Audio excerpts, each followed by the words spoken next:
Right here. Any questions or corrections on the minutes of January 14th? Make a motion to approve utility board meeting minutes of January 14th, 2019. Second. There's a motion and a second. All in favor, signify by saying aye. Aye. Opposed, same sign. Motion carried.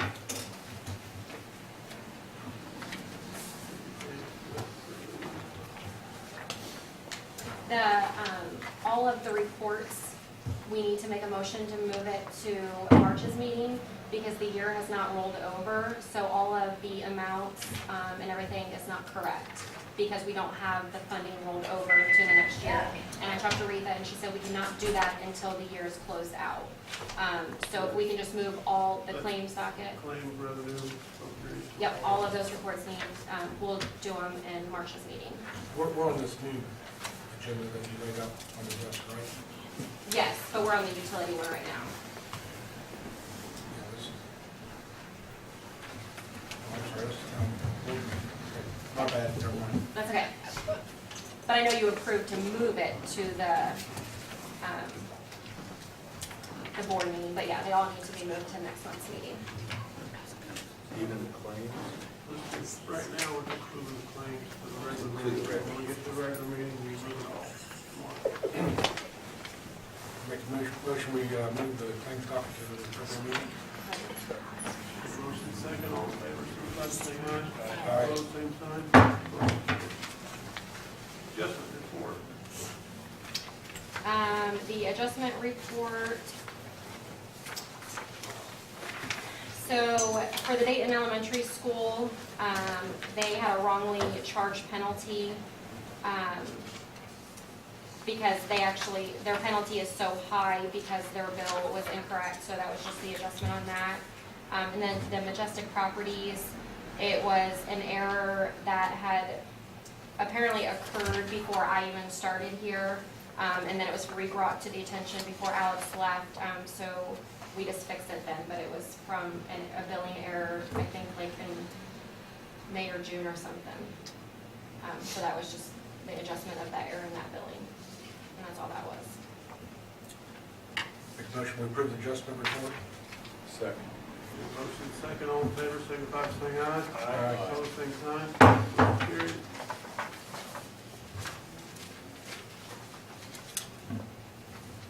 Clerk-Treasurer report. Okay, so the first thing that I wanted to bring up is the credit card machine. I'd like to see that come back. I provided a copy of the merchant service proposal from First Merchants Bank. That's who did our credit card machine before our credit card services. I had talked to them. So as you can see, we get charged based on each transaction. So the amount is 1.8% of each transaction item. They had brought me, when they came to meet me, they had brought me the statement from our last billing cycle with them before we canceled the credit card machine. And it's all based on the amount of sales. So with this one, we had $20,000 in credit card sales. So with that, and then the monthly service fee of the $20, it came out to $562 for that month. Part of each month that I also learned, part of that $562, there was a $60 charge simply because a 2-minute survey wasn't being done. She said it's once a year, it takes 2 minutes to do on the credit card machine. It ensures that we are protecting the identity of our customers and everything that are swiping their cards. So she said if that's done, that's $60 less we pay a month. We had also looked into using Square. Square charges 2.75% per transaction. So obviously that would not be a smart way to go.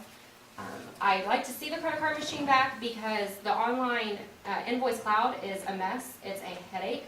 We're constantly having problems with it. We've had problems with it since day one. If somebody were to come in to set up their water service to pay the $125 deposit, if they want to use a debit or credit, they can't. because you have to go through the step of creating an invoice on Invoice Cloud, and that's a whole nother, it's just a headache. We had a lot of billing problems for people who are set up for automatic bill pay in December because the invoices did not upload correctly into Invoice Cloud. So everybody who is set up for automatic bill pay through Invoice Cloud didn't get their bill taken out in December. They got 2 bills taken out in January. So I had a lot of angry people calling and wondering why they were getting double billed. People, the residents, don't want to pay a $295 fee. I mean, we've had the credit card machine for years. It's just, it would be simpler for the office. It's be simpler. I feel like we have less people paying their monthly utility bills because they want to use those credit cards and the credit card machine, and they do not want to pay the $295 fee. If they want to use a credit or debit card, they have to go to the post office and still pay $1.25 for the money order. So I feel like we would get more on-time payments. We could go back to doing automatic bill pay here in the office. It's not that hard. It's not that big of a headache. You have your money deposited the next day.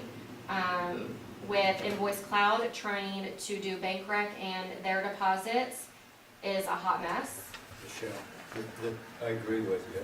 A couple things is, when I was clerk, I think we were paying around $300, $350 a month for the credit cards. It all depends on the volume of sales that month. Right. And there's a couple other things. We always had about 25 to 32 shut-offs a month, and everybody that came in and paid the last day on those shut-offs, they always used a credit card. Maybe a couple would use cash, but it seemed like a lot of people needed that credit card. They charge everything on that credit card. They'd come in at the very last minute. Yeah. And then another thing, I think our ordinance also says, by our ordinance, we're actually breaking it now because by our ordinance we have to offer credit cards. And I think by our loans, our utility loans, we have to offer credit card too. I always understood we did, but at least by our ordinance we did. So. Have you found the old credit card machine? No, so I had Mark check upstairs. So since Mark couldn't find it, I did text Alex and asked her if she knew where it was. She said that she did return it back to Cassidy at the bank. I talked to Cassidy after I got back in here this evening.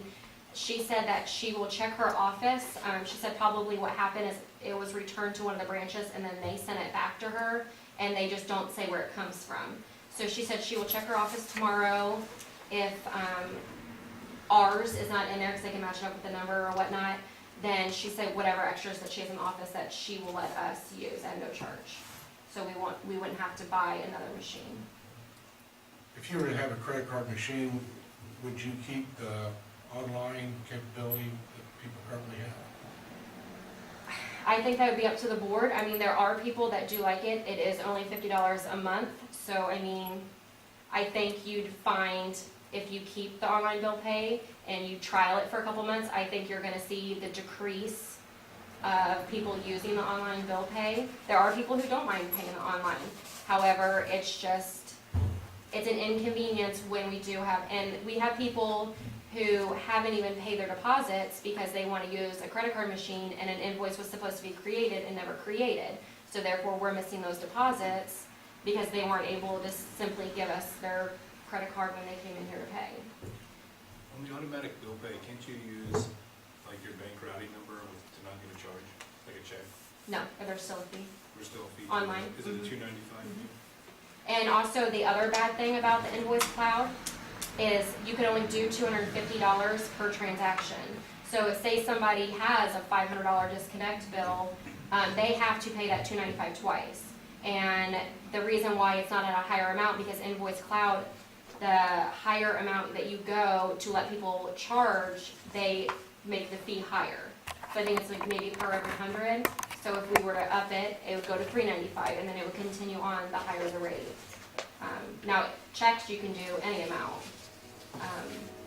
I've had people, because then I've said to people, to get by that fee, go to your bank if you're going to use a debit card and do an online bill pay for your bank.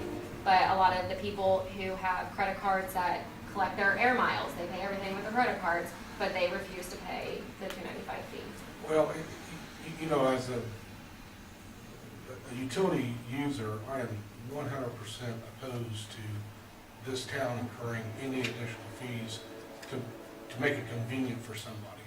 So for us to, pay the 1.8% plus 20 cents per item, plus, $20 monthly fee, I'm a payer of this water system, so, those costs are passed on to everybody that's in the water system.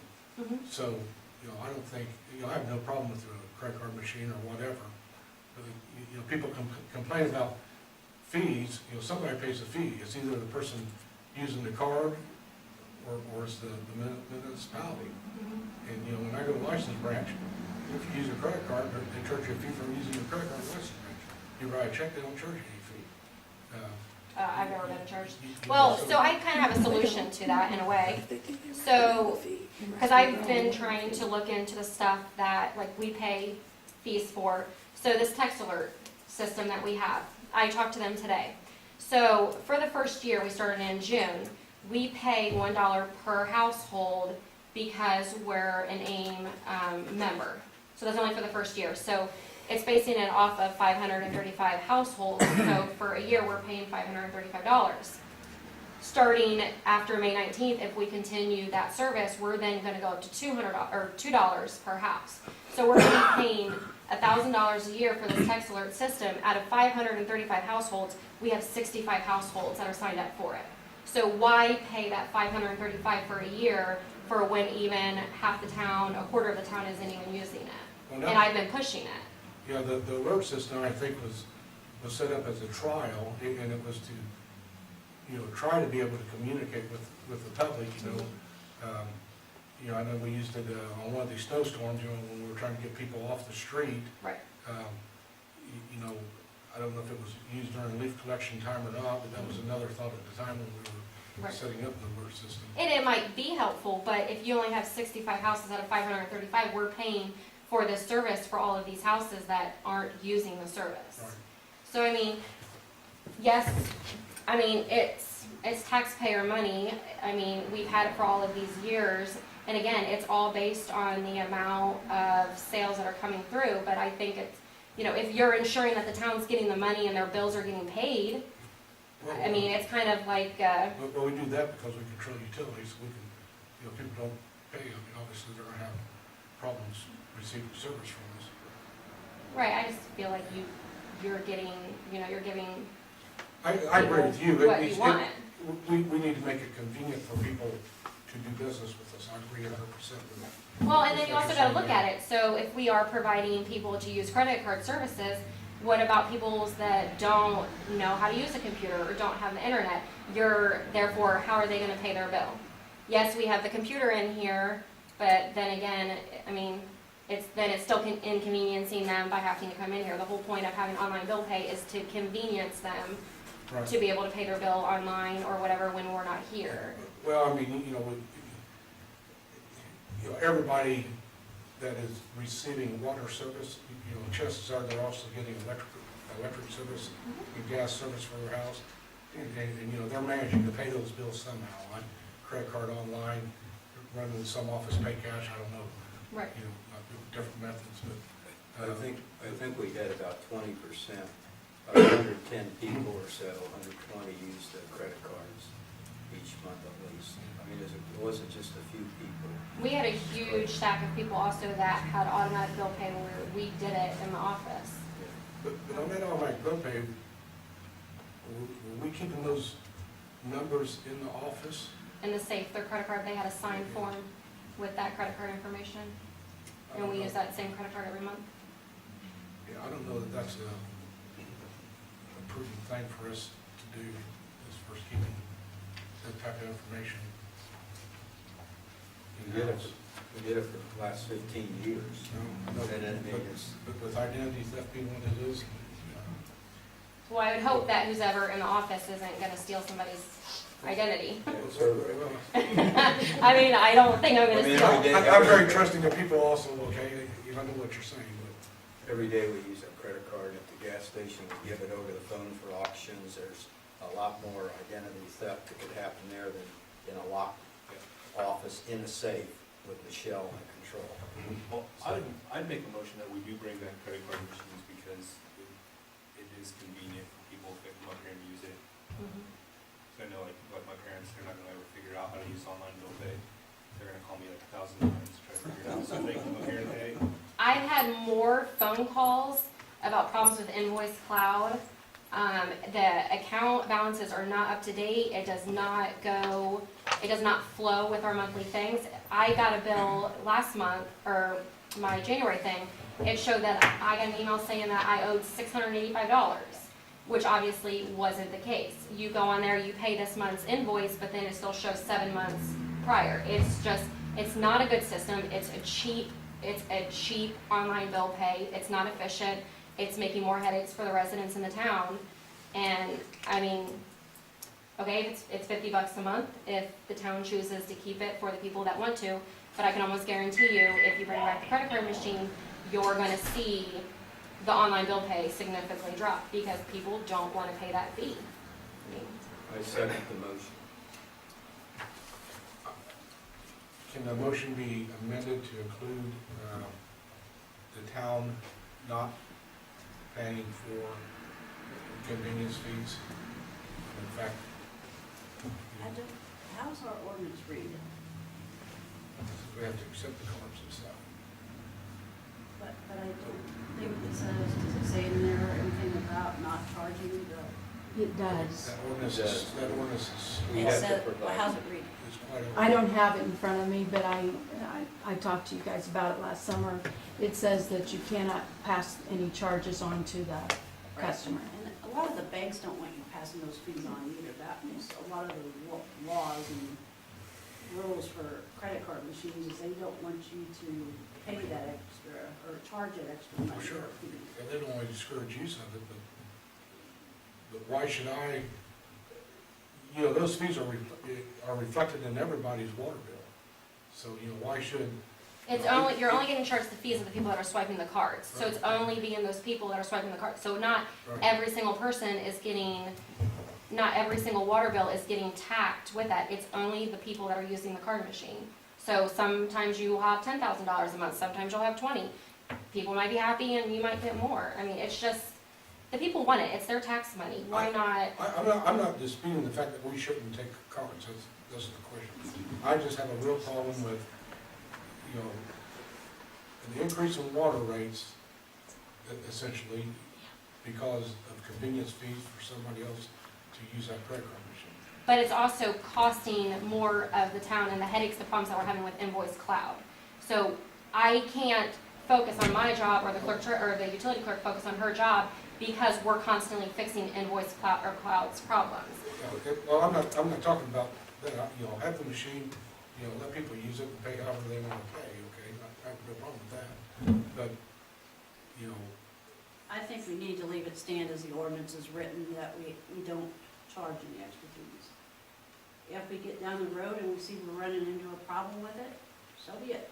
Maybe we'll have to have 50 cents a month onto it. And we might check also, besides the ordinance, I think our loan also specified something about credit card things, so we ought to check with that. It is a government. Is that something you can do, Michelle, is check that ordinance for us? And I know somebody had it here not too long ago when we read it. I mean, if it hasn't changed, it's gonna be in the ordinance book that's in the safe. So I mean, if you want me to go grab the ordinance book, we There can. you go. Okay, motion is second on the table to bring back the machine. No extra fees? All in favor, signify by saying aye. Aye. Opposed, same sign. Motion carried. Okay, so on to the next thing. In the packet that I actually had printed up extra to give you guys. So there's actually 3 people, Tyrone being one of them, but I didn't put his account in there because I've already addressed it with him. So here is an example of a problem with Invoice Cloud credit card payments. So as you can see for 687 Harrison and 705 Shakamak, they had a credit card payment that was posted to their account on June 13th. It was actually a June 12th payment posted to their account. before I took over credit cards, Alex would go in and individually do the pullovers. So on September 2nd, when she pulled over credit cards, she must have accidentally clicked on the wrong file. So those credit card payments, she actually clicked on the June 12th payment.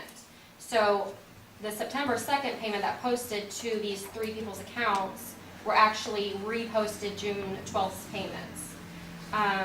The same error happened on 10/17, but it was caught immediately and reversed that day. When Retha and I were doing some of the end of the year stuff, we caught that there was that error in that reposting. So on I think it was February 9th, I had to go in and take back those three payments from those credit cards. So out of those three accounts, there was $600 that I had to take away from people. I've obviously talked to Tyrone about it. I tried to call the other two customers, but their numbers are disconnected, so I typed up a letter and I've mailed it to them to contact me. So there is an example right there. So these three people had gotten that payment from June credited to their account in September. I don't know if they just never caught it or whatnot. So one of them had $169 that I had to take away from them, and then another person had $190 that I had to take away from them. Obviously, it wasn't rightfully to have to their account, but now I've just thrown an extra amount back on there that, you know, should have been paid back in September. So I just wanted to give you guys an update on that. Like I said, I'm just waiting to hear back from the other two people that affects. So the next one that you can see highlighted for Ben Combs, again, another problem with Invoice Cloud. So he was not receiving, he was signed up for paperless billing. He was not receiving the email notifications that his bill was ready. I explained to him that obviously, you know, it's a utility bill. You get it every single month. And because he was upset about the three $7.91 penalties from his bill not being paid. So after not receiving a bill for multiple months, he came in and was like, hey, you know, obviously I know I owe a bill. I've not received anything. So he luckily only did get 3 late fees or penalties, and he did pay his account in full, as you can see. So he is requesting, due to the lack of communication and getting his email notification from Invoice Cloud, that he get those $23.73 in penalties reversed. So I would just like the board to grant me waiving those $23.73 for him not receiving a bill for, I think, 5 months it was. Are bills also mailed out? If you choose paperless billing, no. Is that the case with this particular customer? He had paperless billing. I had multiple people call me and saying that they never received their monthly emails. So I called Invoice Cloud, and come to find out, it was actually never set up to provide monthly emails. So even though people were signing them up for them, it was actually not set up through Invoice Cloud's on their side. It was never been told when they set it up. So now that I've set that up, people are getting the emails. But he was one of the cases to where he was set up for paperless, so he was not receiving anything. Like I said, I did explain to him that, you know, it's just like Duke, Vectrin, you know, you're gonna get a bill, and if you don't, you should call. However, he made the point that he still was not getting notified due to that error. So we need a motion to correct that? Yeah, to waive his $23.73 in fees. I would make a motion that we waive those fees to the customer Second. at 544 Clifty Falls. The motion is second, all in favor, signify by saying aye. Aye. Opposed, same sign. Carried. The next one for 691 Harrison Circle, I'm actually going to hand that over to Mark. She had a huge water bill in December due to somebody turning on her outside spigot. I was not aware of this. She has talked to Mark, and there was a police report, so I'm just gonna let him explain what happened in this situation. Well, in the monthly meetings or monthly readings with these new smart meters, raised a flag on that residence. So I contacted her, said, hey, apparently you had a water leak for a couple of days, but just letting you know that your bill's gonna be higher. She said that she had actually filed a police report that someone had turned on the outside spigot and left it running a couple of days unbeknownst to her. So I told her that she could request a waiver on the wastewater part of that water bill. So that's how. So, and I think when I looked at her bill, she's normally around the minimum. So she's just requesting an adjustment on the wastewater for that month due to somebody turning on her water outside since it didn't go down the waste stream. So, What amount do you have? It shows 209, but what's her? so I would then go in and just edit the amount of like what her normal regular bill is and then just adjust that amount to like the minimum. So, let me see if I can see.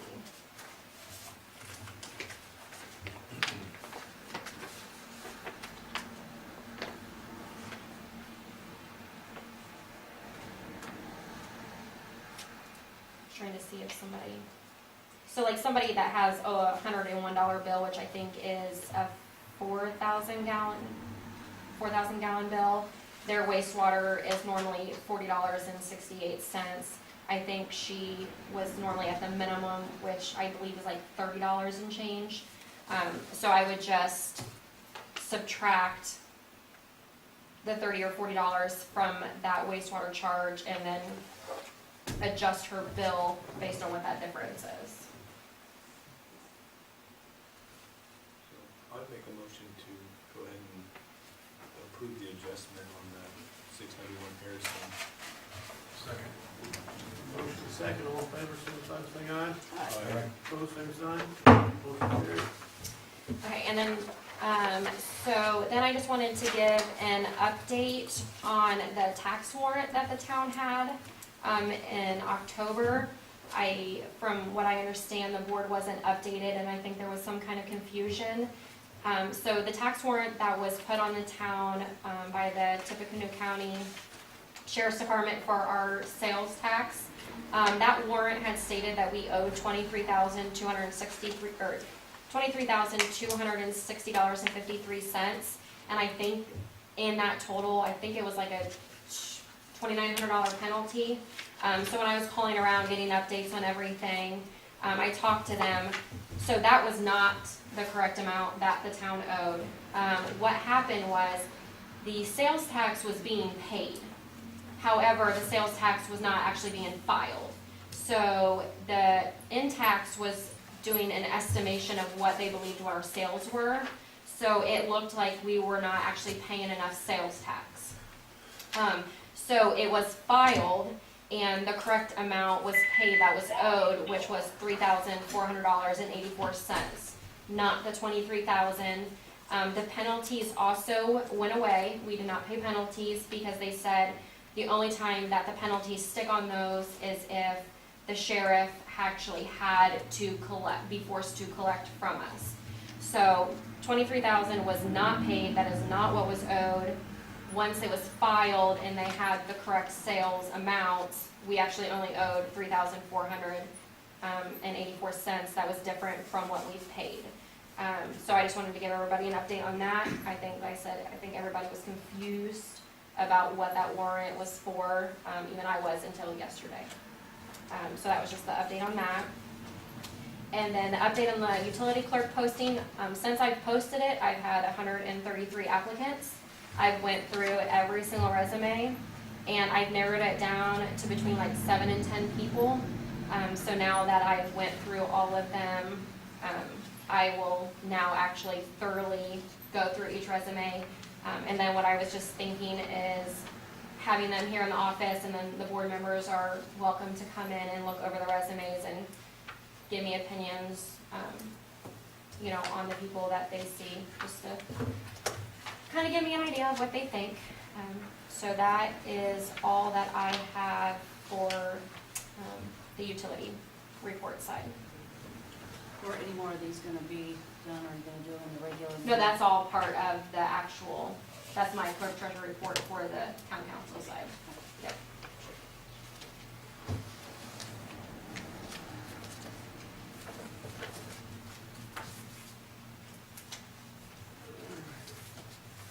Reed, you have anything? Do our own business.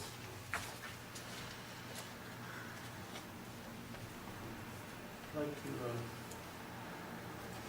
see if we can't get started with the state on getting that water line across 38 before they start doing 38. We can get with them, get with the landowner, got that cul-de-sac on South Street. Probably need to get started now, so they can get in a plan. If they're gonna do it for us, let us do it, go across the 38 side mark. So, what would you need me to do with that? Contact some people? We'll have to state and see what it's gonna take to get it on there to be able to go across 38 to the other side so we can loop that system. I know the actual project to work on 38 is scheduled for 2020 or 2021. I got a letter today from an engineering company that's going to be doing some surveying out there. I do have a contact for that specific project. So I'll get a hold of them, let them know that we would like to do some work before that contract. So we don't truck a road after this. So you want to connect the two fire hydrants, is that the path? South Street, South Street dead end, dead end, the cemetery. You take it down through the property and out through the middle of the property, by the So Masonic straight Hall. across Delaware. the PER, and I'll get you a copy if you don't have one, the PER showed the water line basically taking a route similar to where the sewer line is Okay. currently. So it would continue straight east where South Street dead ends towards the Masonic Lodge and then. So there would be a body in there somewhere, wouldn't there? Yes. So someone will speak with the landowner, and I want to be in touch with him. Right. Right. Does anybody talk to the landowner yet? Not yet. I'd be interested in working on with the landowner, with one other board member. I would too. Good. Any other new or old business? Do we need to vote on that? Sure. Make a motion that we pursue extending the water line from Delaware to South Street and talk with the landowner who owns the property for procuring some right-of-ways for that purpose. There's a motion and a second, all in favor, signify by saying aye. Aye. Opposed, same sign. Motion carries. Other new or old business? Mark? Utility report. Thinking of that, I think that usually whenever we go underneath the highway like that with the water sewer, it has to be in a sleeve. So there are some requirements that NDOT has to do something like that. We'll look into it. I've got several items involved dollar fees, so I'm gonna go ahead and take a copy of my report so it's all along with what I'm referring to. Thank you.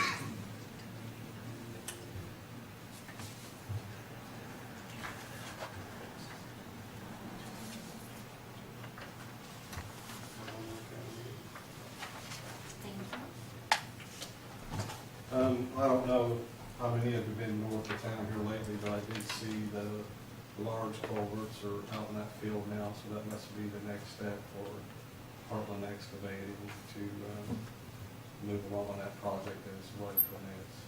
I know that was an important part of it, just to let that water move more freely through that crossing there on that ditch. So I would guess as soon as the ground freezes up, that they'll be back in there installing those culverts, and it'll be interesting to see what kind of impact that has almost immediately, you know.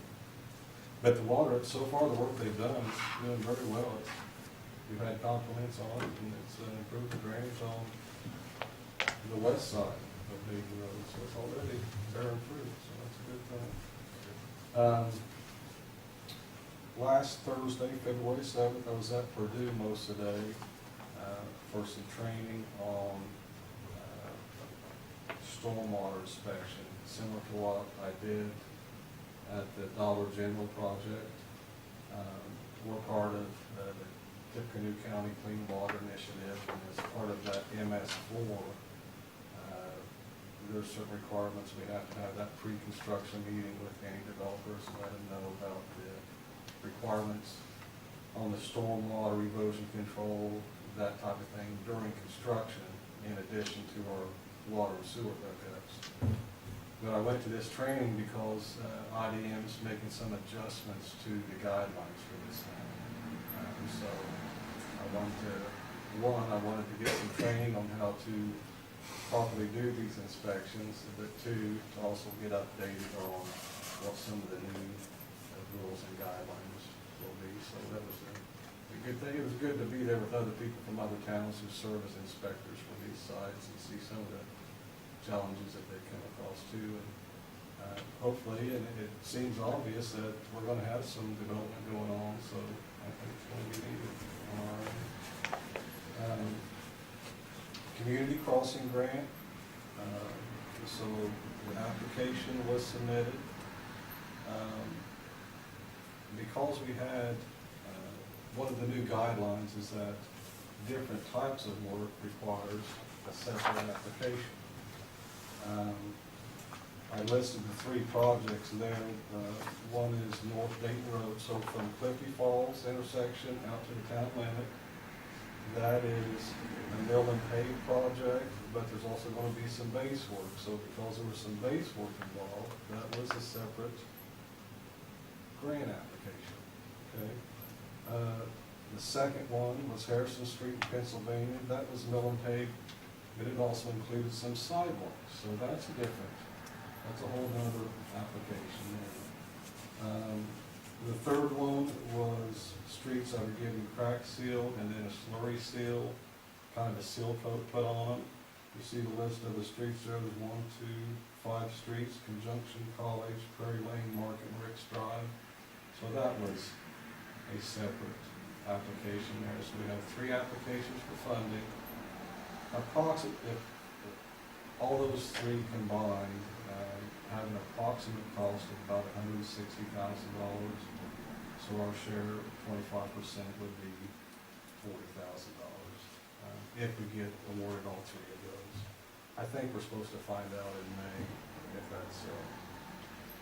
Does that all sound right to you, Ashley? I believe it's in the 220 area. Is that right? I was going through the application I got from them. I'll go through it again, but I had some conflicting numbers in there about exactly what that was. So if it's the 220, we'd be looking at more like $55,000 as being the town's portion of it, if we get all 3 of the grants. Sticking with streets, as some of you may have noticed, with the weather fluctuating so much and a lot of plowing and salt being put down, we're starting to get some potholes in town. So whenever things settle down a little bit, as far as the weather being right, we'll get to start patching some of those up in case any residents contact you about that. So the Yost Drive project. So since our last board meeting, I'd sent you an email saying that we had made the first round of recommendations from the County Transportation Committee to be on the list to get funded here in fiscal year 2020, which is actually July of 2019. So that was on January 16th. We then go through another round of approval, which would be at the April Technical Transportation Committee meeting. If we make it through that round of approval, we would then go to the May NPO meeting, which is the county meeting that gives final approval for whatever projects they take. But I think things are looking promising for us. For one thing, I believe it's promising because we own the ground. I think that was a wise choice by this board, whoever board it was that was there at the time, but it was a good idea to purchase that 100-foot swath of ground connecting those two roads and just looking to the future, because that's not always the case when towns want to do projects such as this.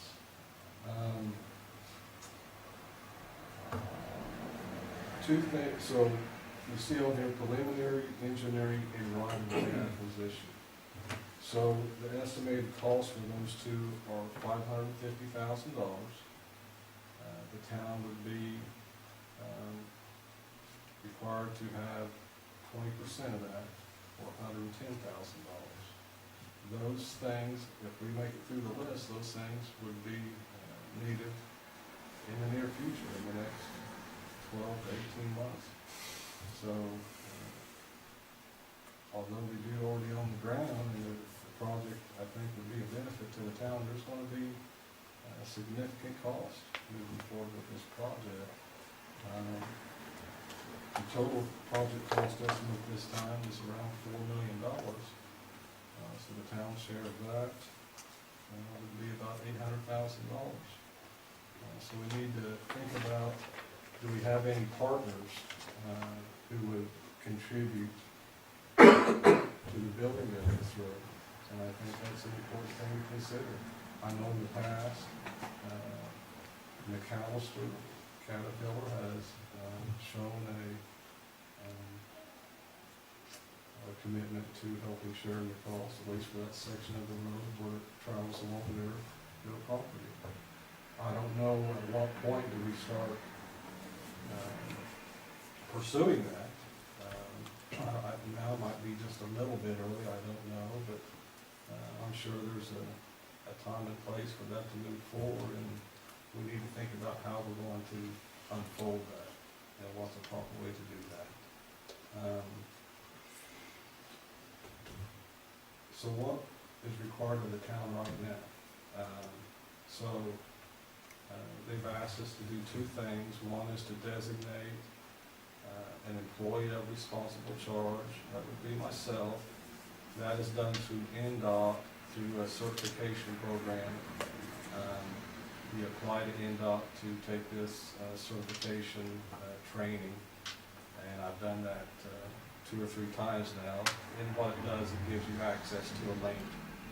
And I know I'm one of many people, and it's a busy place, but I still haven't had anybody accessing that lane.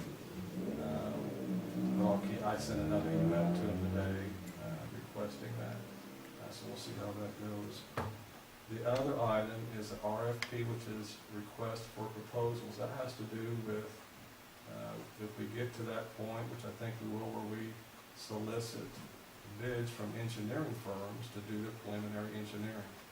I don't know if you folks have met this gentleman here. This is Colin Sullivan. He worked with Marshal at BF&S. I met with him and Marshal and another gentleman about this Yost Road project, just so I could get an understanding of how this all works. And he was kind enough to put together a draft request for proposals that it's just a, how can I say it, kind of a boilerplate for what that would look like. And that was a great help to me. I'd like to have that and the certification, the responsible charge certification before the February 20th meeting of this Technical Transportation Committee, so that they'll see that the town is moving forward with their end and being responsible about what our interest in it and how we're moving forward. So he was kind enough to provide that to me. Now if I can just get NDOT to give me the website link to get that certification, we'll have everything we can going forward to this meeting in February. That one item we see down here, so with this in mind, do we want to continue to rent out that farm ground for the 2019 growing season?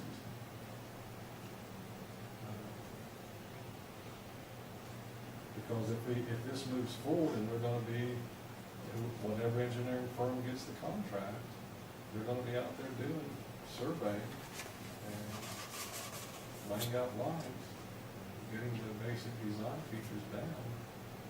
So do you want to, if that's all a cornfield this summer, that's gonna be kind of difficult.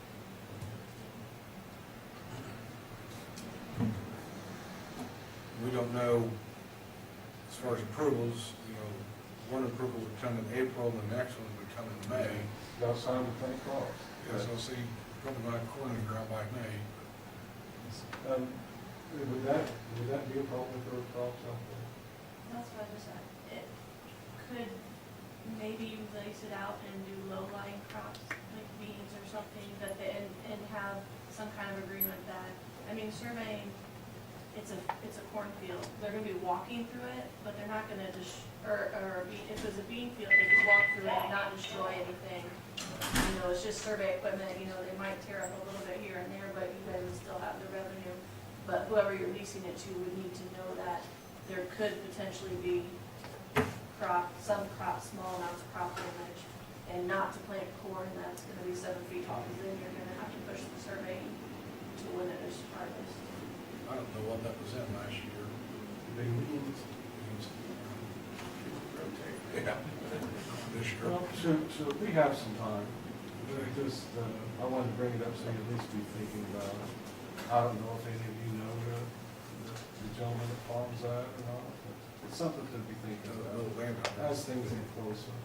That section there in front of Cat isn't getting No, I mow it, so it's just the stuff on the north of that. That's a lot of mowing if we don't have to put in crops. Yes, it We gotta is. clear Yeah, up it there. is. It's about 1.2 miles an hour. Is there wheat or anything, you know, there might be other low-lying crops besides beans. I know most people do wheat or beans and corn. And it may be, I mean, I guess the corn comes out. Knee high by 4th of July. Yeah, but in the fall. Nowadays it's about head high, isn't it? Yeah, yeah, so that really pushes out, you can't start designs till after survey's done. Well, there's so. 2 farmers that do all that, so we could ask, maybe on the other side, we could just put in beans again, And put in a little extra fertilizers. maybe they could just plant, one strip of beans where that screw up It's the something front fun too much. Sally, I didn't know you were here, so have I explained this correctly? Yes, I think it's fair to say that you made the draft transportation improvement program. I think there's hardly any chance that it won't be approved. Introduce yourself. Okay. Sally Fahey, I'm the Executive Director of the Area Planning Commission, and we're also the Metropolitan Planning Organization for Transportation Planning. So in my capacity as the Director of the NPO, we are working on the document that has been discussed is the Transportation Improvement Program. It's done every 2 years with a 5-year horizon of projects. The 5th year is technically not yet funded. NDOT and Federal Highway let us go out for 4 years worth of actual funding. So this is in the list of the draft tip. The reason for the delay is that we go through a public comment process. But I have never known the policy board, which is the group that meets in May and makes the final decision, not to take the recommendation of the technical committee. So unless there would be some public reason during the public comment section why this would not get approved, which seems unlikely, highly unlikely to me, then I think you can pretty much count on the money you've requested for preliminary engineering to be in the things that you have to be cognizant of is that if you say you're gonna spend the money and let the contract for preliminary engineering in fiscal year 20, if you don't do that, we, meaning all the communities, Lafayette, West Lafayette, as a group, lose that money. So you have to be ready to move. And if Mark has any more trouble getting access to the training to be in ERC, let me know, and I'll raise Cain at INDOT.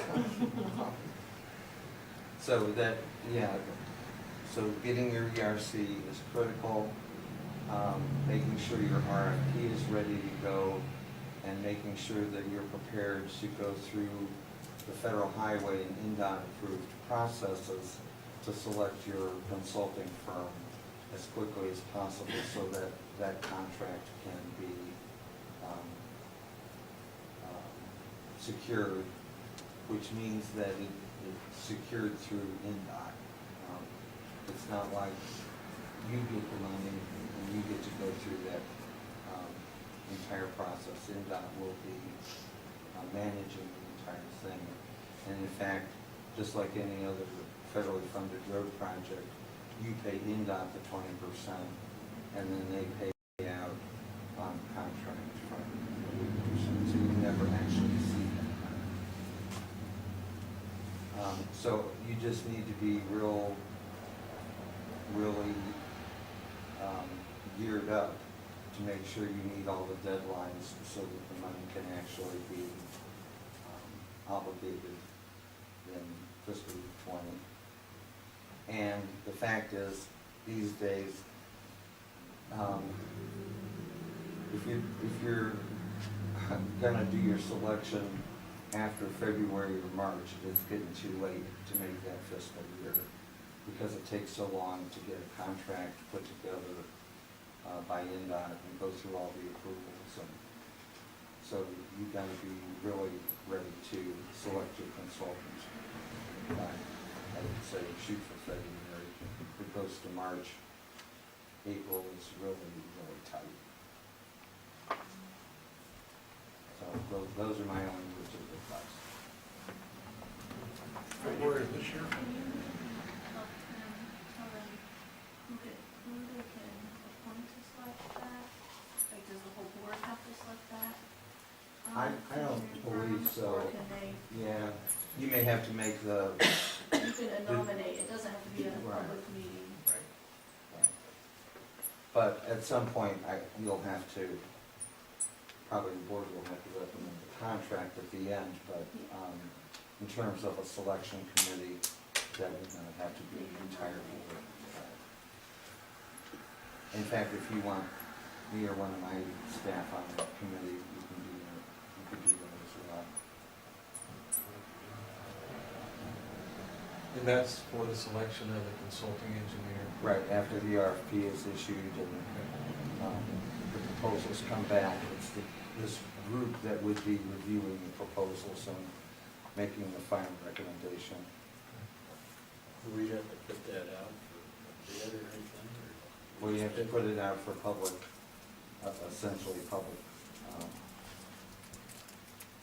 consumption of the available consulting firms. So is that advertised? Probably is, yeah. So just that advertisement time frame takes up a bit of that Yeah. window that we're speaking of. Yeah, yeah, it's not something you can do in 30 days or 60 days. It's, well, not only is it time consuming, but there are all kinds of federal and state guidelines you have to follow. So we'll be happy to help you with all that stuff. Plus, you'll get a lot of that understanding after going through the ERC training. Okay. Hopefully this week I will. Yeah, great. But again, if you have trouble getting access, let me know and I'll I will. raise money. I sent another email to him today. I told myself if I didn't hear from him by Wednesday morning, I was going to try something different. You know. So I was going to give him a bit of time. Okay. You know. So if I don't hear from him by Wednesday morning, I'll probably call your office Okay. and go from there.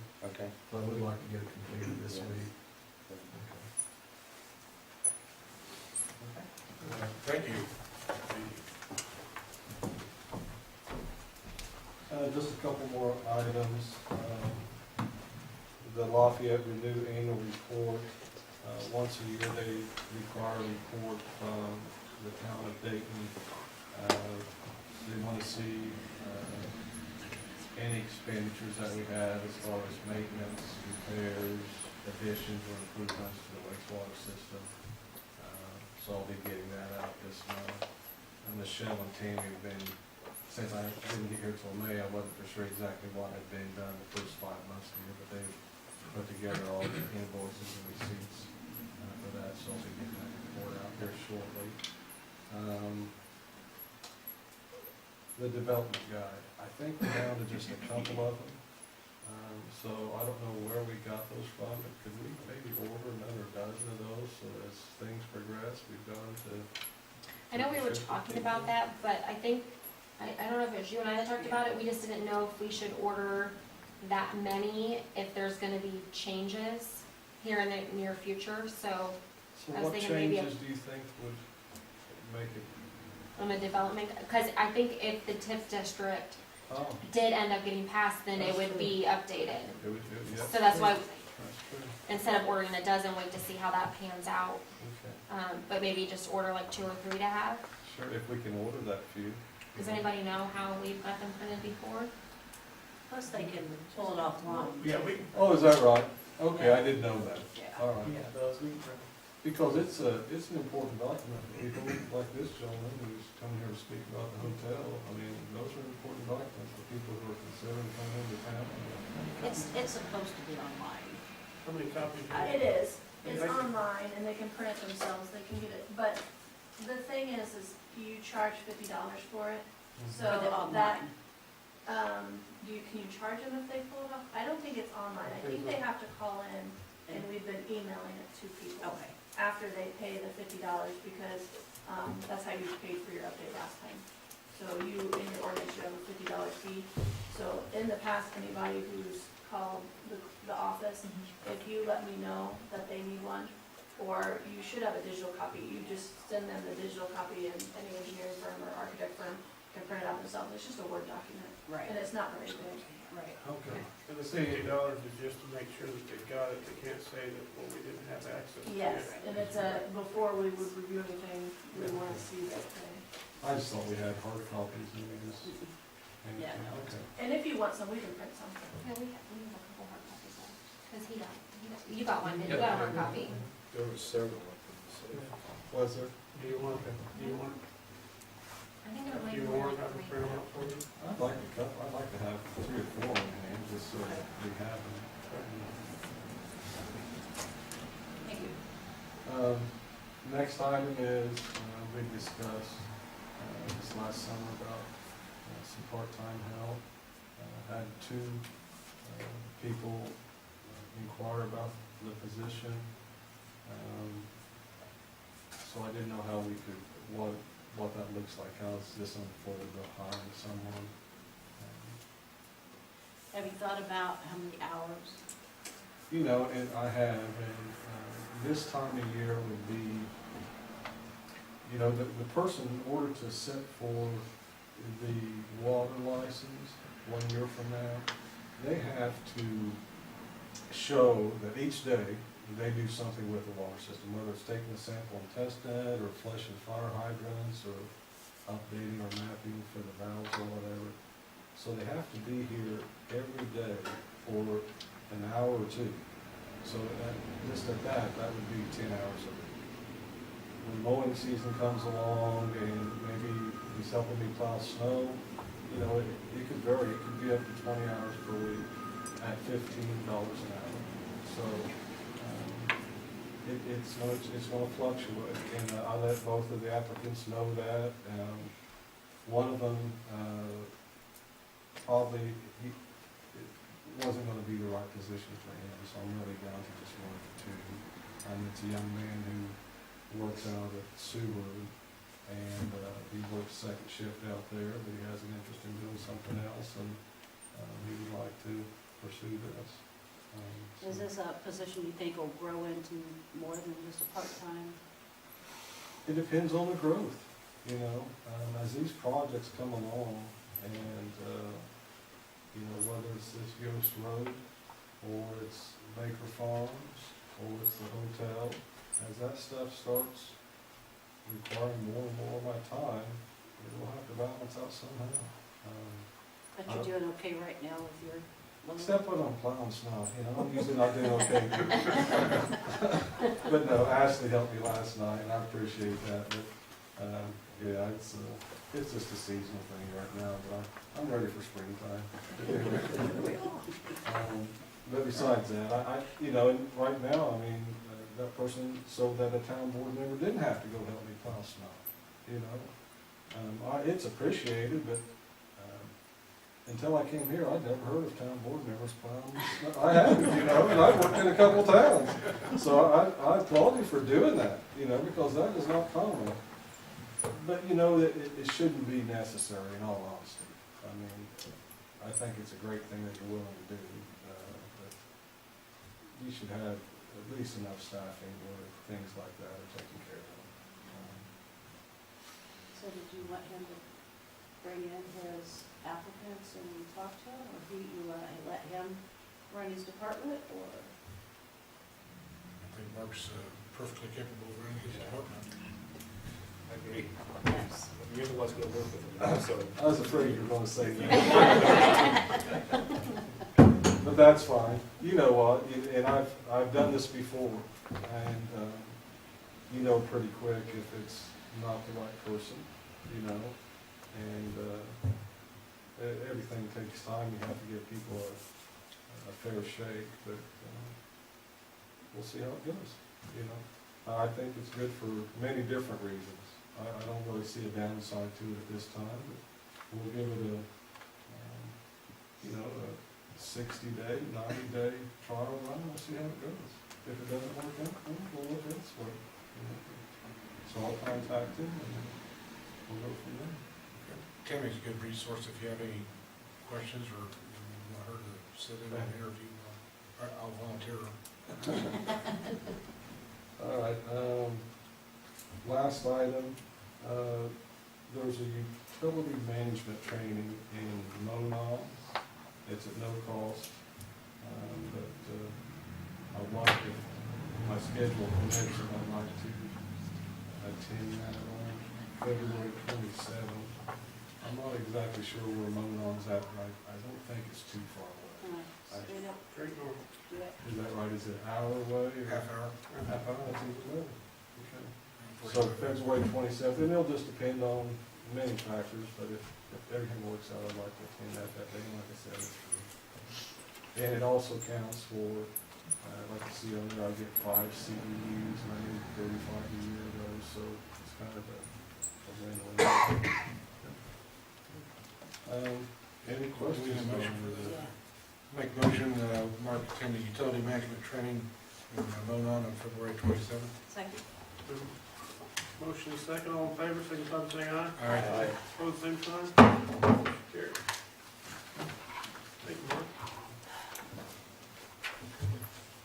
Comments from the residents pertaining to water, sewer. St. Iver, 750 Shady Lane. I was told the old meters you had, always wondered why my water bill always says 4,000 or 3,000.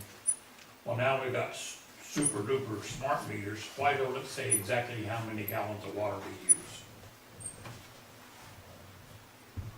The meter does say exactly how many gallons, but. Why ain't it on we the water bill- bill? We bill in thousands.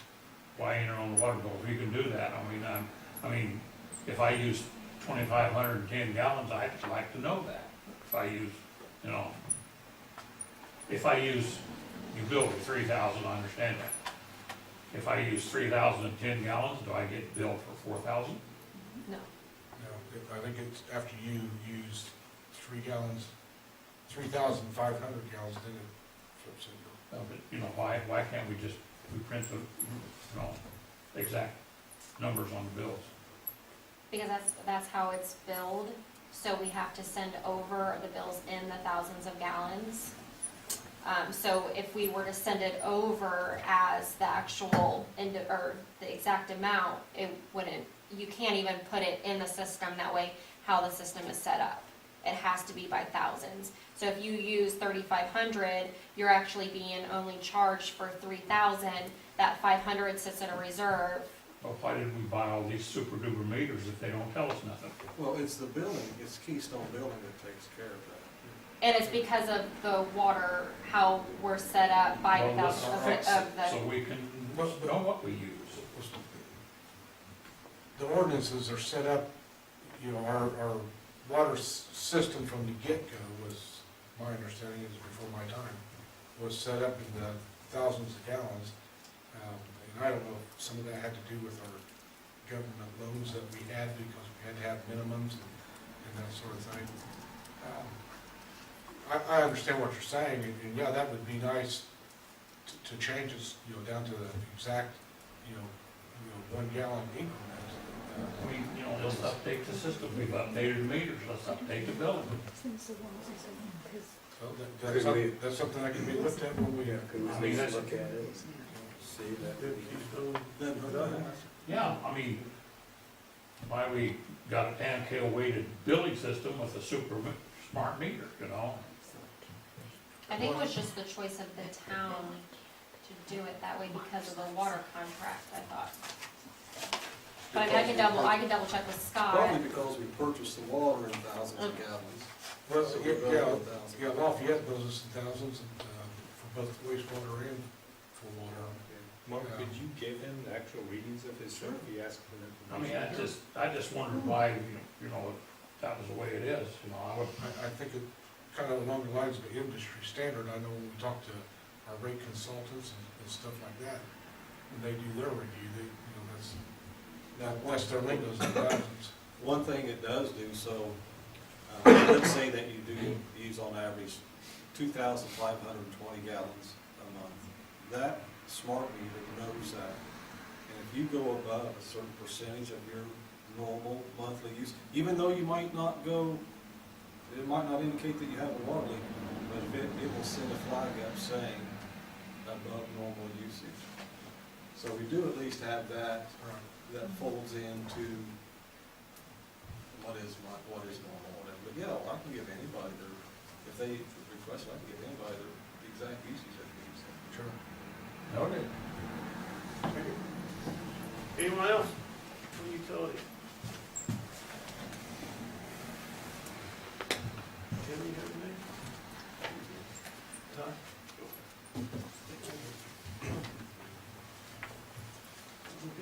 Make a motion, we adjourn the Service Utility Board meeting? Second. Motion second, all in favor, signify by saying aye. Aye. Opposed, same sign. Motion carried. Dayton Town Board is now in session. I'd like to start out by asking for the approval of minutes for the town board meeting January 14th, 2019. Make a motion, we approve the board minutes from January 15th, 2019?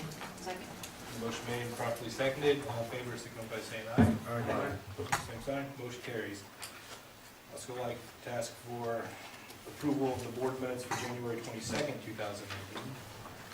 Make a motion, we approve the town board minutes from January 22nd, 2019? Second. Motion made and properly seconded. All in favor, signify by saying aye. Aye. Aye. Motion carries. And then last one, I'd like to ask for approval of the town board minutes for January 28th, 2019. Make a motion, we approve January 28th, 2019 board minutes? Motion made and properly seconded. All in favor, signify by saying aye. Aye. Motion carries. Approval of the claims. Make a motion that we move the claims. Well, I think you can approve the claims because those are the bills that I've paid. But the appropriation, the revenue, those will have to be moved. All right. Is there a motion to approve the claims? Make a motion to approve the claims. Second. With the motion made and properly seconded, all in favor, signify by saying aye. Aye. Motion carries. Make a motion to leave allowance docket, revenue report, and appropriation report for March. Second. Got a motion made and properly seconded, all in favor, signify by saying aye. Aye. Motion carries. All right. Clerk-Treasurer report. Great. So again, this is all gonna go back to that extra packet that I printed out for you guys. So what I wanted to do is kind of give everybody an update of the office from when I've taken over. So one of the first things that I've done, Scott approached me because he needed an updated sales tax exemption certificate because apparently it had not been done since 2016. So I got that filed and updated for him. We got a copy of it here in the office and he has that. So if anybody does need that, we have it. The clerk-treasurer bond is completed and paid for. The bond was $275. That is for anybody. It doesn't matter who you are. That is the outright bond price for the clerk-treasurer bond, so whether it would be me or somebody else. So that's done, paid for, I am bonded. The notary, I am officially bonded as a notary and completed. I just have to get my stamp, and that was $75, same for anybody. So here soon, residents will be able to come in and have that notary service again. Our website, it was currently in the hands, obviously, of somebody else who was not a board member or an employee of the office. So the board and I have decided to gain control back of that website. Mark Jones, our IT guy, he sent me an email today that he has emailed the Indiana Office of Technology requesting a change of address for the Dayton.in.gov. We have a new host, so as we talked about the other day. So Wix.com will be our new host of our website. So that website will be revamped, redone. It will be in control of the office, so the clerk-treasurer and the utility clerk. We will be able to do all of the updates. It's gonna have pictures of the town and actually represent Dayton rather than just being a plain Jane site. We want to make our town proud when people go to our website, and that's what's going to happen now. So can't wait to get that up. That should hopefully be up by the end of the week. W-2s and 1099s have all been completed and mailed out. So those are all done. Bank reconciliations. When Retha was here, we found out that they have not been completed since August. So that has been a lot of time spent trying to get everything back into fund to get that all updated so that I can do the bank reconciliation so that we can complete the end of year report. The State Board of Accounts, I have called numerous times and emailed numerous times. I finally got a hold of Todd Caldwell, thanks to Ron for getting me his name, and I have personally emailed him the request for the audit. I had to send him a detailed email about why we wanted it, so once he gets it, then he has to send it to the people who do it, and it's all based on severity or urgency of whether we're going to get an audit quickly or anytime. So hopefully I will hear back from him soon on that. The Indiana Department of Workforce Development. This is where we pay into unemployment. I found out that our quarterly wages and contribution reports, they are the UC1 and the UC5 reports. They were not done or completed at all for 2018. I believe unemployment was getting paid, possibly. But it obviously wasn't being reported. So those have been completed and filed, and we are up to date with them. PERF, so that's who we pay into the public retirement every paycheck for our employees that do get PERF. I had contacted them again because I was trying to set up everything, make sure that I'm paying everything correctly and up to date. We had seen when Retha and I were doing bank recs that there was 2 times that an extra $1,100 was taken out of our account, more than what our payments were. So I called to inquire about that. So as you can see in your packet, there was an email that PERF sent me. They went back to 2016 to look for penalties. They said in July of 2018, a waiver of penalties was filed for the amount of $1,800. So there was $1,800 in fees, but a waiver of penalties was granted. That money was paid before that waiver, so according to them, it was put back onto our account. I just have to call them to see if that's actually been applied to anything of ours, or if it's just sitting there. So our EFTPS, that is where we report our federal tax withholding. So the 941 quarterly reports that we file to show what we are holding or pulling from people's checks, that again was not done at all for 2018. It was being paid, like the federal taxes that we were pulling was being paid, but then again, they weren't being filed. So again, I have completed all of 2018, they are filed. We will not know if any penalties will occur yet until they get that filing process, because the penalties all come on when they look of when we were supposed to be paying and then when we really did pay. So there could be penalties there, we just won't know until they process it and check the dates. In tax, so when I called to give me access to pay our sales and our withholding tax for the state of Indiana, as you can see, you have the actual printout from the sales tax. All of the highlighted areas are the penalties that we have paid and the interest that we have paid. So from January 1st of 2017 to the last time we had a penalty was September 30th of 2018, we have paid $1,099.77 in penalties and $75.01 in interest. Also, the handwritten overpayments. Since 2004, they have went back and went over the phone with me. We have actually overpaid $2,969.77. That money is just sitting there. So I will be able to use that money to pay future sales tax so that that money is just not sitting there, because obviously some of that money's been sitting there since 2004. So that will help us save there as well. Withholding, the same thing, Indiana withholding tax.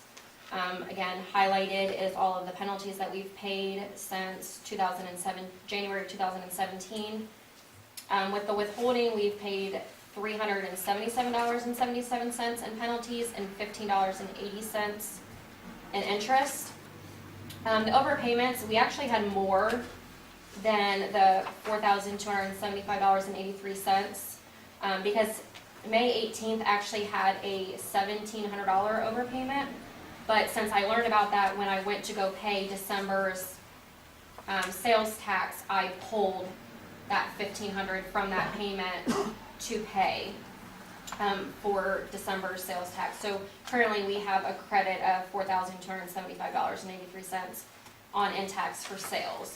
So that pretty much, for both of those, we should have our sales tax and our withholding tax covered for the next couple months. So I will just keep applying those payments to those things. So the next thing, as you can see, there is, I only printed 4, there are some more, but as trying to do bank recs and balance and do end of the year reports, Retha and I had come to find out that there was multiple large checks that were handwritten that were not put into fund. So they were pulled from our checking account, but they were not in fund, so it was showing in our revenue reports and all of that, that the money was still sitting there. So as you can see, the Reeve Riley $179,000 check was not in fund. The Milestone Contractors for $24,000, that was not in fund. Those are both from September. Best Way Disposal for $27,000, that was November, not in fund. And Jay, the one who replaced our meters for $8,795 from November, those were all not in fund. They are now. So I've been trying to get all of those checks in there so that I can do bank reconciliations, so that they will actually balance out correctly.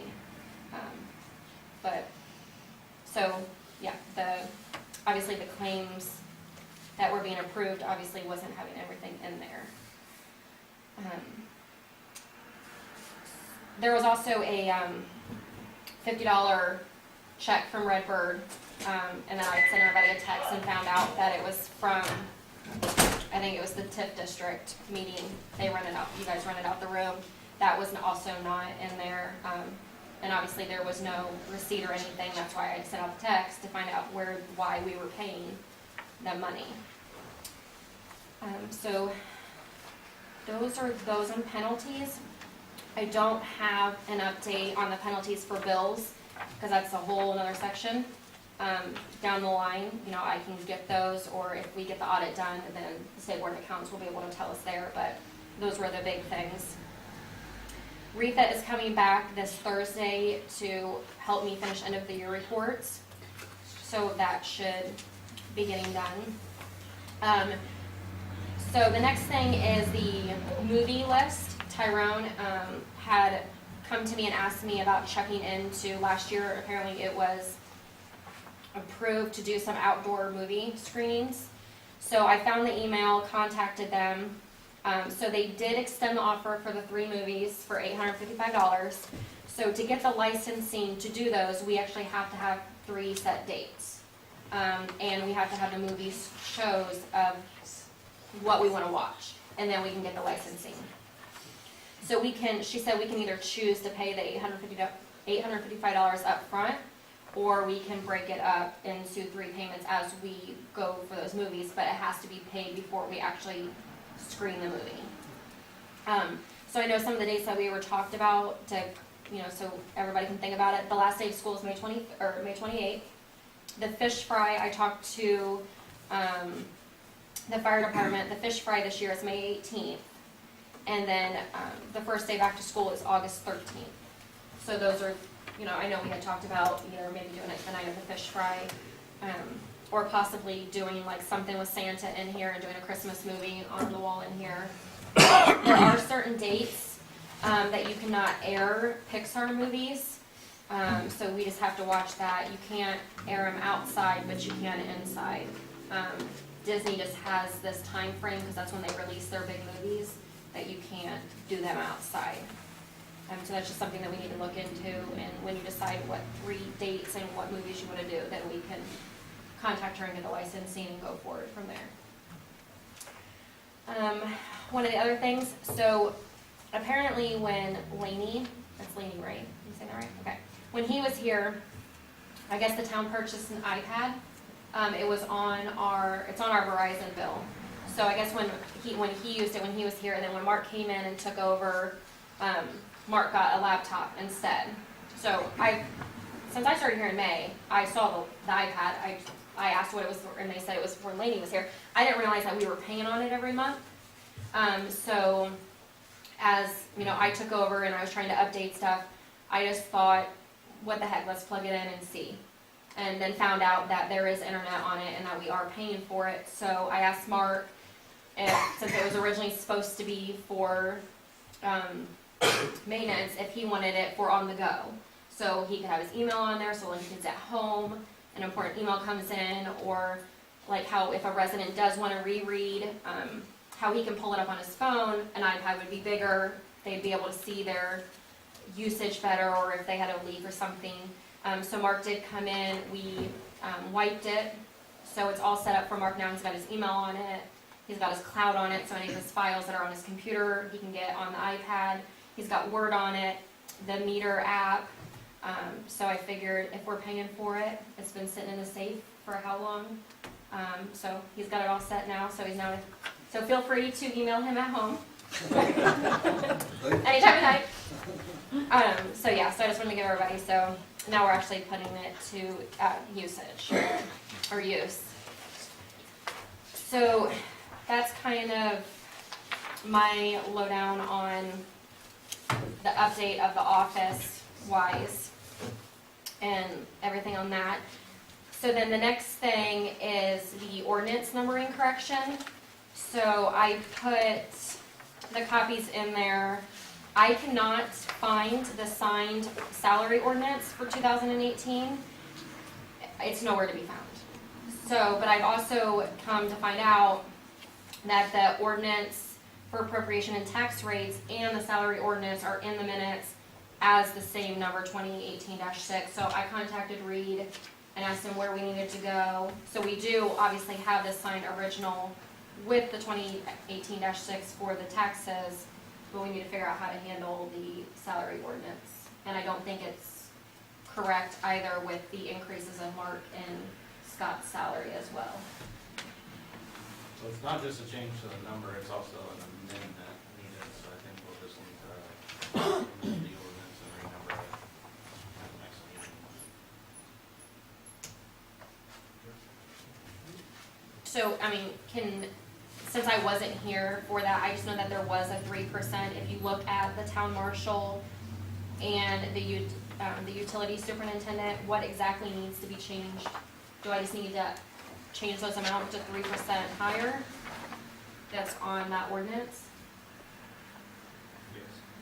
Just do that. And then I don't think there was any other adjustments, correct? Okay. Just those two. So the attorney fees don't need to be changed, because you had approved that increase for, I mean, it's in here at 25,000 for. Well, this is the one that was in there. It was at 14, and then they upped it to 25. So I think 25 wasn't it? It was approved, but. So is it supposed to be the 25? That was what was up to, the 25. With them. Yeah, I think at the meeting when you had to discuss it, you're gonna need to come in today. Right. So you went ahead and, so. So what do we need to amend that to then? It just needs to reflect more on him. Yeah, the contract that you had sent us for the option. Yeah. Okay, so I just So need the to pretty hours much of put in the his, okay. Okay. And then, so then we'll I all, guess you probably could just go to the 25 or you approved or appropriated. Yeah, that's basically what our top line is if we go over anything. But we can just take the rest out. okay. Well, what I can do is just edit it and send it to you to double check before then we bring it to the next meeting to make sure that everything is good. Okay. Okay, so then we'll do that, then at the next meeting, we'll get those corrections done, and then, I think 7 was the streets ordinance, so then do we just go ahead and make this, then change this to 8, 2018-8? Well, it just depends on what the next. Yeah, I'm pretty sure, I think 8 would be the next one. We don't have. There was, I don't know, I can't That's find cool. ordinance 4. So we're trying to figure out what 4 was. So I guess we'll just we'll figure out exactly, I'll just have to go back through all the minutes and see what. I just wanted to make sure that it wasn't a problem, that they're not actually in the chronological order, how they went through the year. Right, I think we can correct that and we'll just want to move that to the next available. Okay, Since we can't use 6 and we've already used the other numbers. but Okay. I'll just take a look at it with you. okay, that works.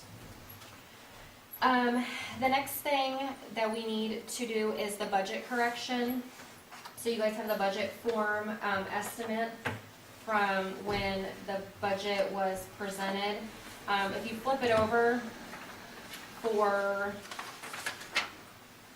the MVH fund, the town asked for $182,463 $1,000 for that fund, but the town was only approved for $158,763. So we need to reduce that fund by $23,700. So if you flip it over to the front and you're really looking at anything, the only places that you really have to move that money is take either some from repair and maintenance and also infrastructure, or you can take it all from infrastructure. if you take the whole amount that we need to adjust, the 23,700, then that leaves infrastructure was 66,300. So that's where you guys just need to decide where you want me to adjust that budget. Figure out the infrastructure, we'll get in trouble here in a little bit. Yeah, that's what I was thinking too. But the only room, in my personal opinion, that you really have is to take some of it from repair and maintenance. Does it all have to come out of NVH? That's what Rita said, yeah. It has to be because, The 23,700 all has to come out of NVH? I mean, I can double check with her, but that's what she said. She said it has to come from the NBH because it was requested, the 182,000. And like I said, I can double check with her and confirm. But she had like I said, she had went through this with me. Obviously, we wouldn't want to take it from salary, and that and repair and maintenance and services are the only other large ones.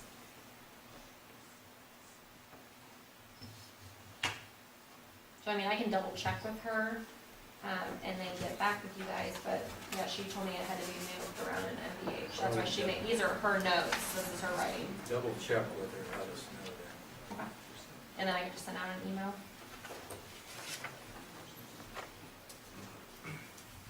So does anybody have any questions on that one?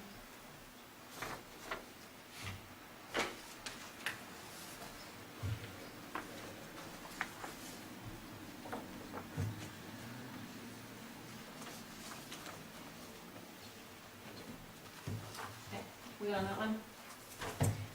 And then the other last thing I have is just I need the approval. Ball Eggleston, they sent final invoices. They sent multiple ones for different sections that they did, whether it was filing for unpaid tickets, or just like the normal stuff with us. So I got those paid, but they sent this extra one for the appeal. So this is the only one, the last one that they sent for $4,473. So I was just waiting to get the approval to get that paid since that was extra attorney fees, I think outside of what the contract was. This is a lawsuit that was filed against the town on subdivision annexation. Well, let me see. It just says appeal. Cindy Marsh, that's all it says. It was on the, yeah, that's what it was. It was on the fiscal plan. Fiscal plan. Okay.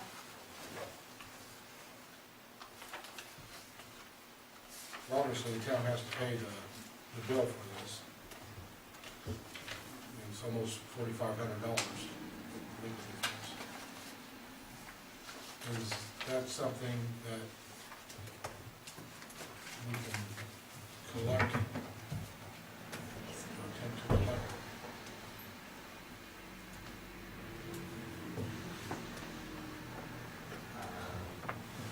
Are you asking like in that lawsuit, whether you can? Yes. Can you go back and charge Cindy is what he's asking. I haven't looked at anything in the lawsuit to advise on that, but I don't think you I can. would think that that would already been part of the process, but I'd have to defer to follow those things to advise you on that. I want to say something here, okay? Is this something that we can turn over to our insurance company? I don't know, because the lawsuit was filed years ago, and I don't believe that the insurance company's been notified, so if you want me to, I can, or really, I think Michelle could put them on notice and see if they're willing to step in, since there's gonna be ongoing. Yeah, this is still ongoing. Right. So this is not the final, there's, I'm sure, more to come. Are you talking about contacting the insurance company and asking if we can file a claim? Like how we did on this other one? Yeah. I mean, I can contact them and ask them. I Probably don't, should. I don't know what the deadline is to We be. probably should in the first place, when this all started, done like you suggested this year, use the insurance company for, they should have hired a separate lawyer instead of Ball Eggleston. And why in 2017 did they do this work and not charge anything, not say anything, never said they were going to charge for this stuff, and then added to, we already had a contract with them, and I think it's sort of a personal vendetta throwing this bill out there to make a statement that they should have corrected in the first place. You know, we do all this stuff for all kind of, we have these extra meetings with the church, with the council, and the legal, illegal meetings. Vaughn Eggleston has done all these years. Look back through those bills. They said that they need 11,000 more to take care of all this extra stuff. So this lawsuit's $4,400. That means there's still $7,500 they did extra. That means they did extra for the meetings of the church, for the meetings of the builders, for all these meetings were illegal meetings, these meetings downtown that they had to say and email all of us that they were illegal. Those ones were 2 at a time went down there.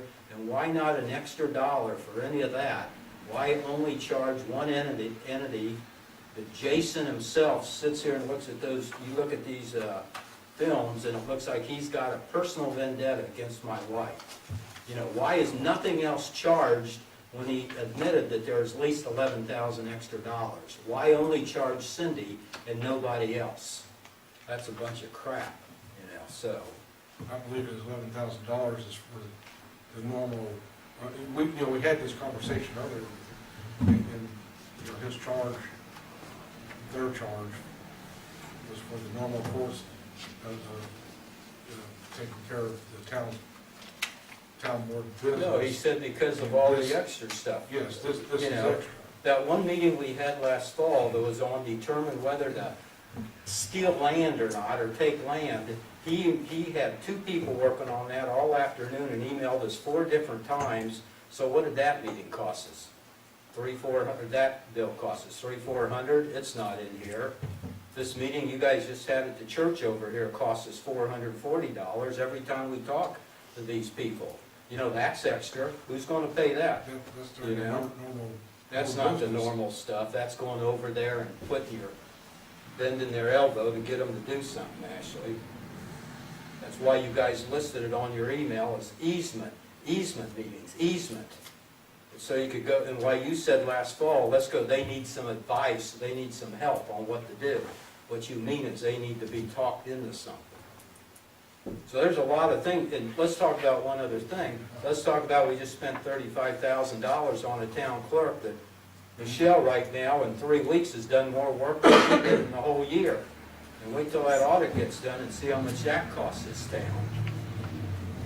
For God's sakes, guys. $4,400 doesn't bother you that I donate that every year, Mike, in work to this town and landscaping this town. You know, my family's donated $300,000 to this town.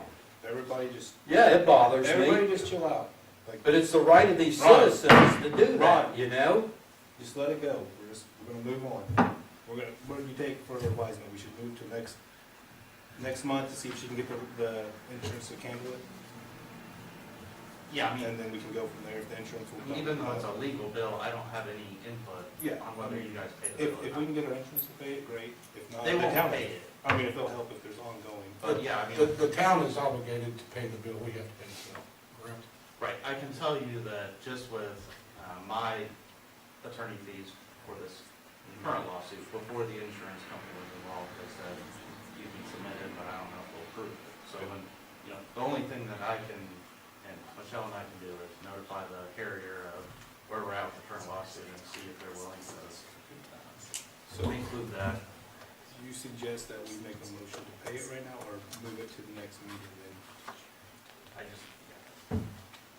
I can't advise, you know, and it's just a board decision, is all I can say. Well, we certainly need to pay it. You know, these folks did a great job, they're our legal firm, they do exactly what they're hired to do, and here's the bill for it, we need to pay it. You know, my point is, you know, this particular suit is still ongoing. It's been, dismissed without prejudice 2-3 times, and yet here we are still occurring legal costs, and Let's just make a motion and move on there. I make a motion we pay the bill for Paul Eggleston for defense of the Cindy Marsh lawsuit in the amount of $4,473. Second. Been a motion made and properly seconded, all in favor, signify by saying aye. Aye. Motion Yeah. carries. Put down for that. To not pay it? So 1 day. Because I think we had a contract with them, but we shouldn't have to pay it, they should have notified us ahead of time. You're done. Just the last two things, I forgot actually.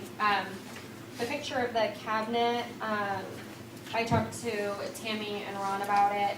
It should have been ordered when we got the furniture. There was absolutely no storage under the desk. I have no filing of stuff that I need to use on a daily basis. So Tammy and Ron both said to go ahead and order it because it was under the $300 allowance that I'm allowed to do on my own.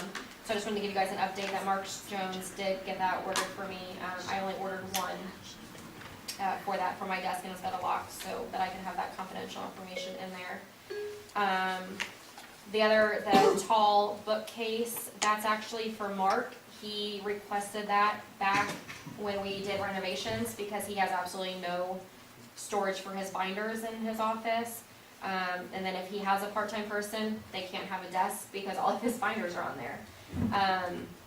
So it never got approved for him to get it. So that's $75. It's the same exact bookcase that's in my office. So I didn't order it yet because I wasn't sure if his supplies would fall under the same category of my supplies. So I didn't want to go over that $300 threshold. So I asked that the board make a motion to approve me purchasing Mark his bookcase finally so he can have just storage from Staples in the amount of $75. I'd make that motion for Mark to get the bookcase. Second. The motion made and properly seconded, all in favor, signify by saying aye. Aye. Motion carries. And I think that's it for me then. All right. Thank you. Town attorney. Nothing to report. All right. Moving right along. Let's go with the town police report.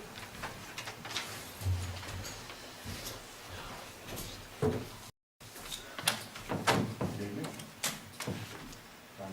All of you got the activity for last month. Any particular questions on anything that was in that report?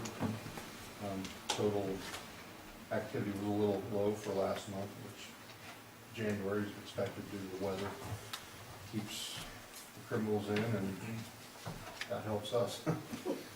We did have several domestics, one that did involve a weapon. Luckily, no one was injured during that. It was resolved peaceably, although with an arrest. Several drug cases. Activity to report for this month. All of you are aware that we had an officer injured last night investigating a traffic accident. Dislocated his shoulder and had to go to the hospital.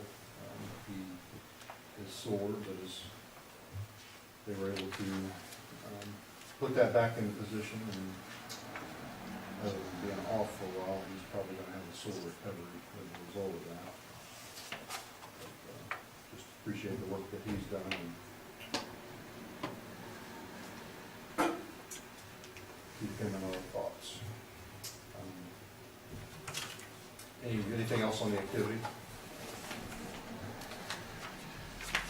Next on my agenda, all of you got in your packet that I emailed a letter that I would propose, a letter or a note that I would propose that we give all new residents who move into town, when they come in, to get registered for their utilities, get hooked up, and water turned on.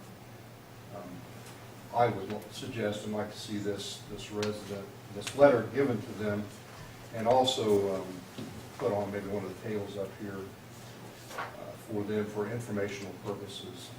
A lot of residents moved to our towns from other areas, and this letter would include just some reminders on ordinances that we have in Dayton that are maybe unique to our jurisdiction as far as trash containers, what to do with them, parking things that we have, garbage and waste pickup, and there was a list of about 9 items I had on there. I just think it would help. For instance, a lot of people move here from Lafayette, and their trash pickup and garbage pickup is a lot different than what we have.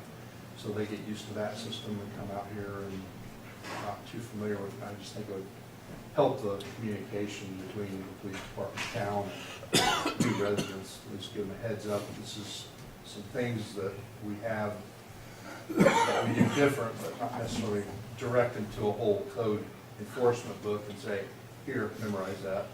These are just a few of the things that I've selected and, that we routinely deal with, or routinely deal with on a daily basis. So just with your approval, I'd like to give that to the clerk. Have her just hand it out when somebody new comes in and make it available on the table. I've been warning people about trash. Any motion for that? I'll make a motion on it. Second. Motion made, properly seconded, all in favor, signify by saying aye. Aye. Motion carries. I had a plan to bring up a proposal for body cameras, but some information that I've been waiting on, I still haven't received yet, so that's still in the research and development stage, so I won't bring that up tonight. That's all I have. Thank you. Sally? I just wanted to say that I think the Marshal's idea about a handout for new residents is a great one. And I wonder if he would work with me to add a few of the common zoning violations that might go on that list. I think that might forestall a few things. If he'd be willing to add a couple things, I'd be grateful. Thank you.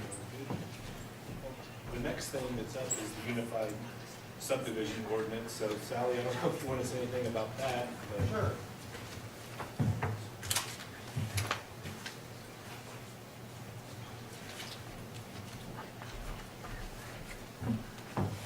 This is a proposed amendment to the subdivision ordinance that will likely not affect the town, but we're asking all 6 jurisdictions to review it and hopefully adopt it so that we can keep the ordinance unified.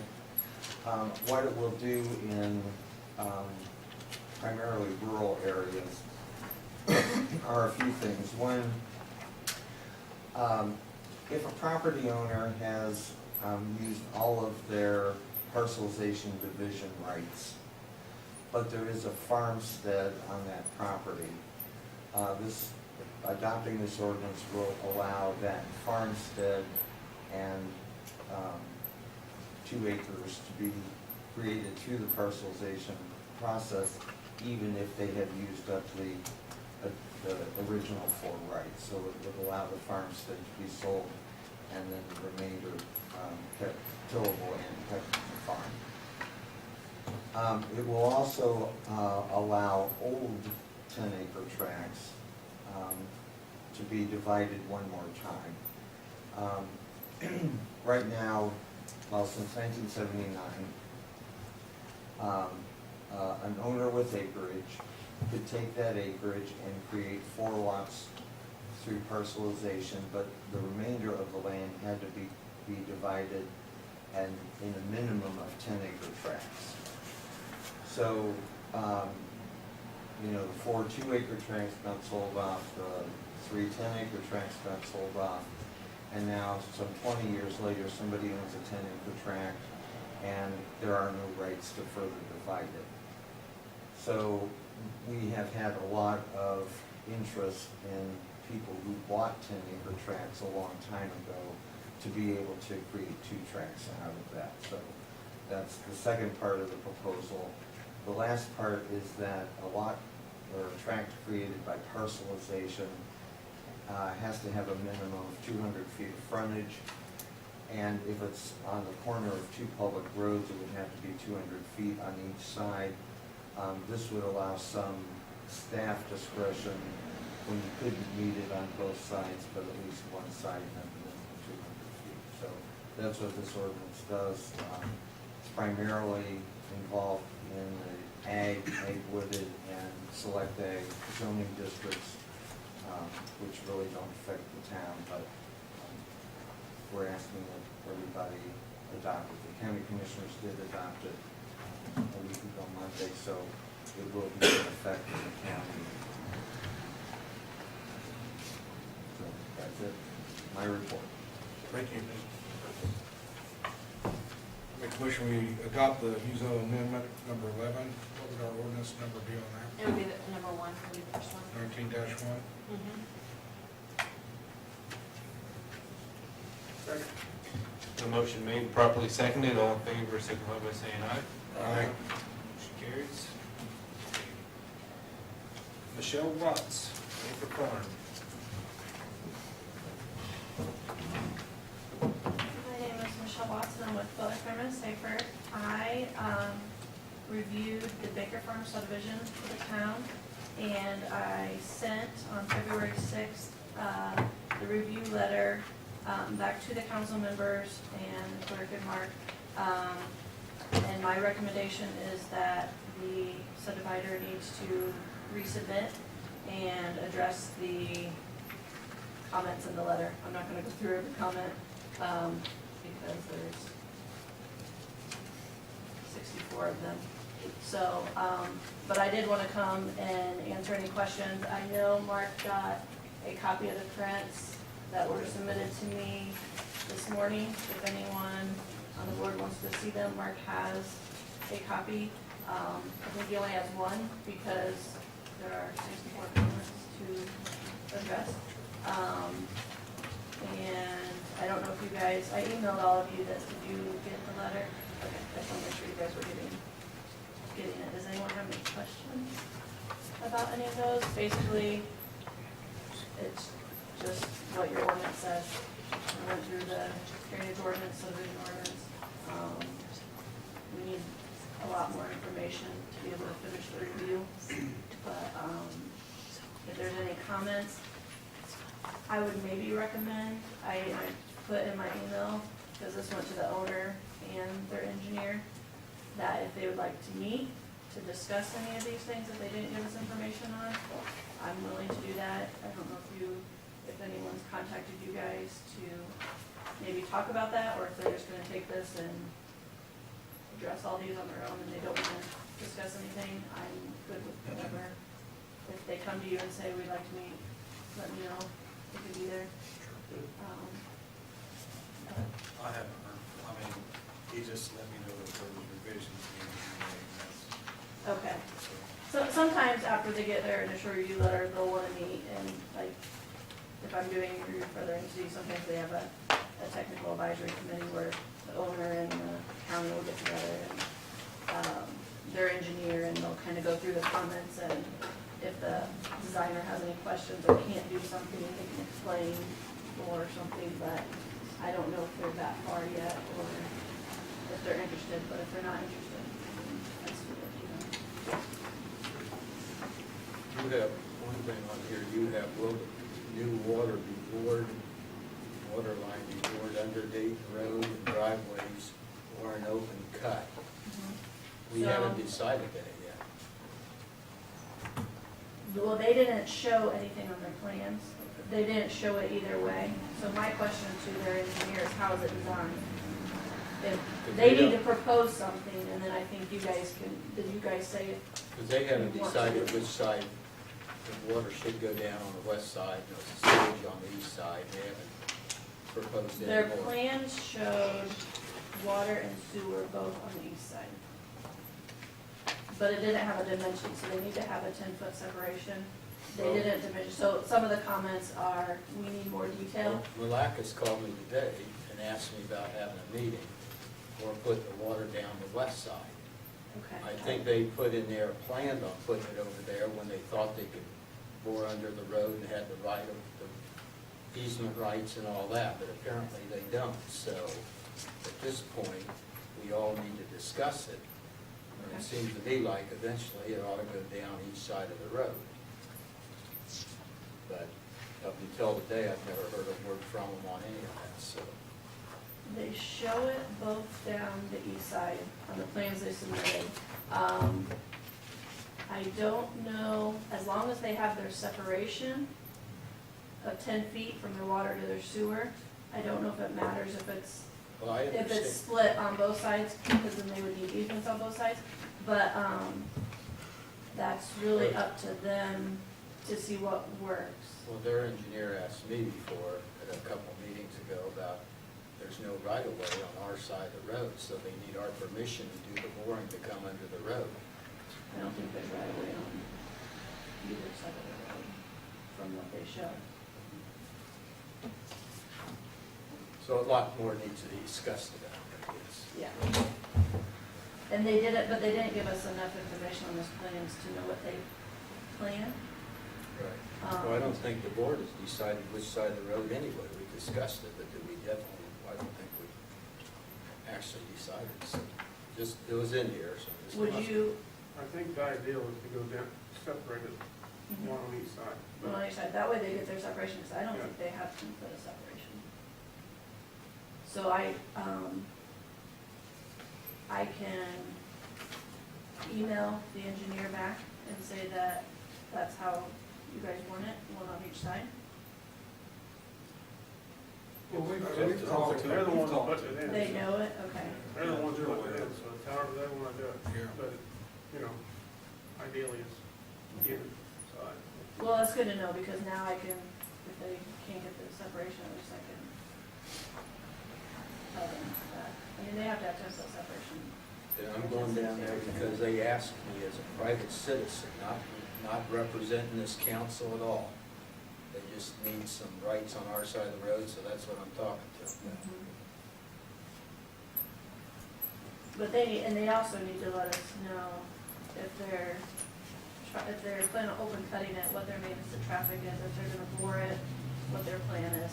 There's not enough information. They just show a water line going under the road, and a sewer line crossing numerous entrances to like the church and something. So they need to provide, construction details to show that they're not gonna interrupt.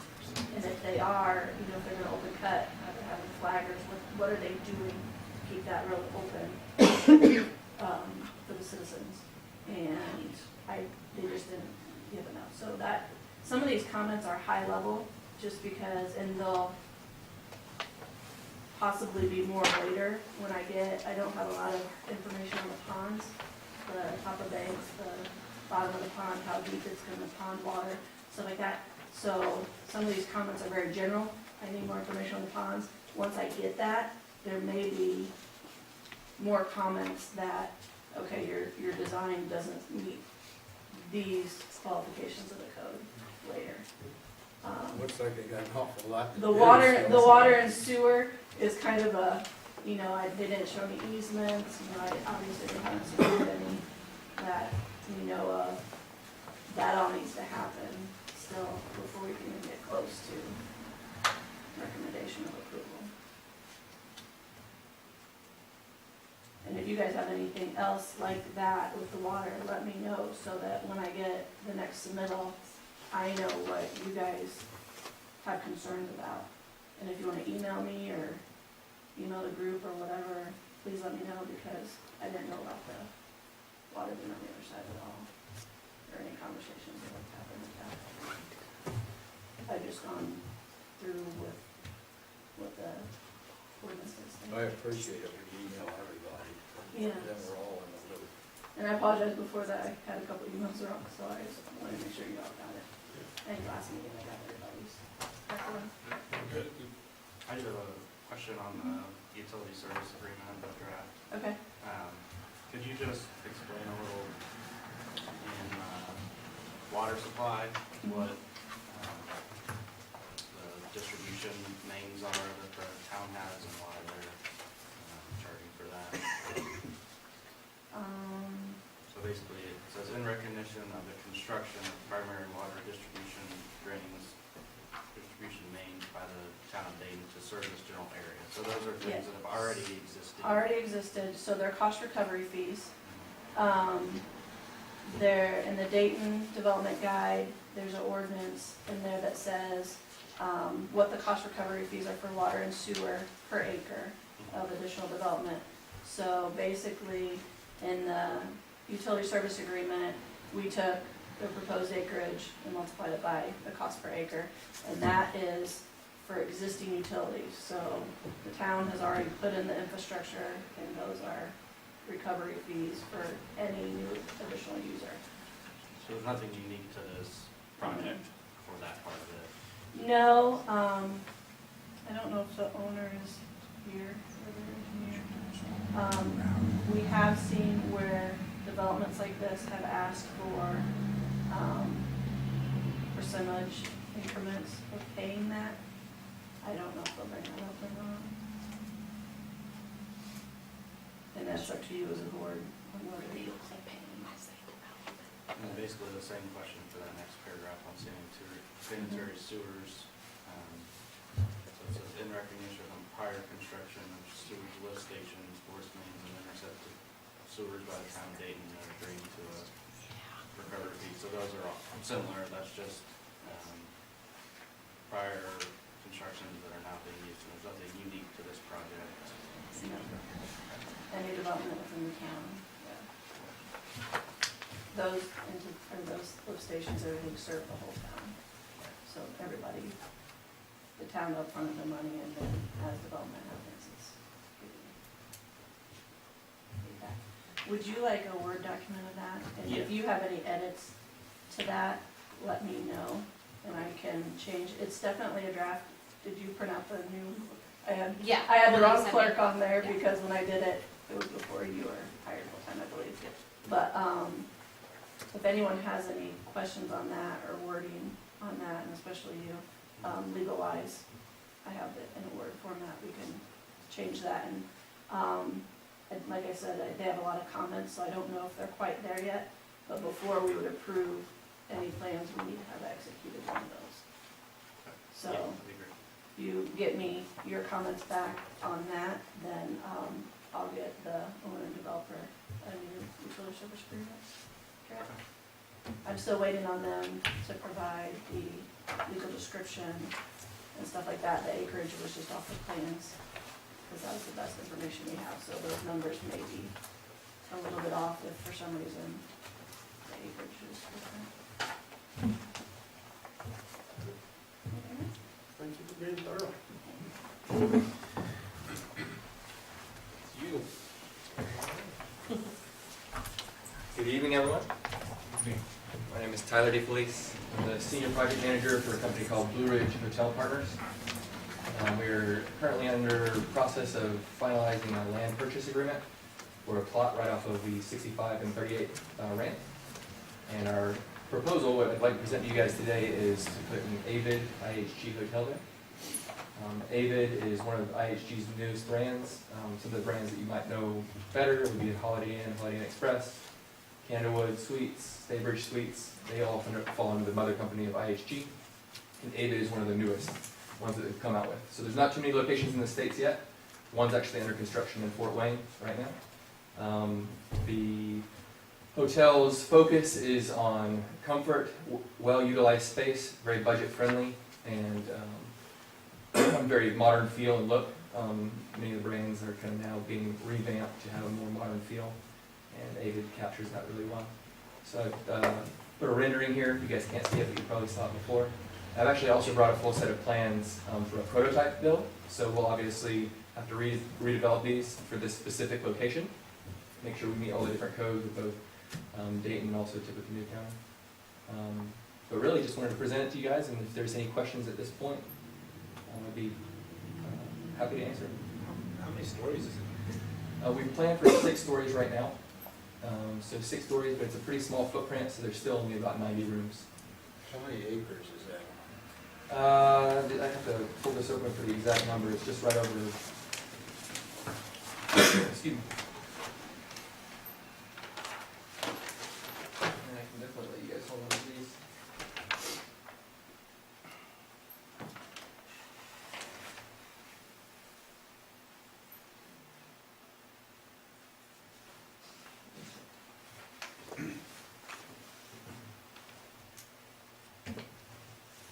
So right now, you're trying to purchase the property? We're doing our due diligence right now, so the escrow's already been paid. But as part of due diligence, we wanted to kind of get a blessing from you guys on the idea of putting a hotel there. Show us on this map where it is. Yeah, absolutely. In fact, what I'll do is here, I don't know if you guys can see it pretty well. It's literally right off of the intersection Between the Linda Price and Gold Price. and the end of Hines. So Hine Drive comes right here. This is 65 and 48. Here are the houses. Probably pass those around. I didn't know how many boards to bring or what the presentation would be like, but I don't have the acreage on here. And full disclosure, I'm not the architect. I'm the project manager for the company. So once the plans are ready to go, then that's when I kind of start going full swing on my side of things. So is it zoned okay and everything? It is. I did talk with Tippecanoe County, and it is zoned okay right now for a hotel. There shouldn't be any problems with that. Did you talk to my staff about whether it needs to be subdivided? Whether the current plot needs to be subdivided? Right. They did not mention anything about that to me. It's Well, it depends on the acre. You can say how much acre. it was right over 1. It's 1.3 if I remember right. Anything less than 10 has to be a subdivision lot. Okay. They did mention also that Hines Road kind of was updated to a certain extent with the new gas station, and that we would probably be responsible for the rest of the finishing of the asphalt and curbing that leads into the hotel parking lot, which we would be fine with. Well, it's public street, and a public street has to end in a cul-de-sac, it can't end in your parking lot. Okay. You'd have to do what they did on McAllister, which is create that cul-de-sac to finish the street. So if Pine Drive is not gonna go north, it has to end in the cul-de-sac, and that would be part of the subdivision. Okay. So, yeah, I would have to be part of it. Yeah, please, absolutely. Sure. Sally, but I believe at the end of Pine Drive is where the semi-truck dealership is talking about coming in, so there would be another business right there, so that road might kind of continue. So it'd be towards the end of Pine, Toward right? the north. Yeah. They did mention the truck dealership right on the other side of Hines across from us. Yeah. Just to the north there. You couldn't see on the other side. Sorry.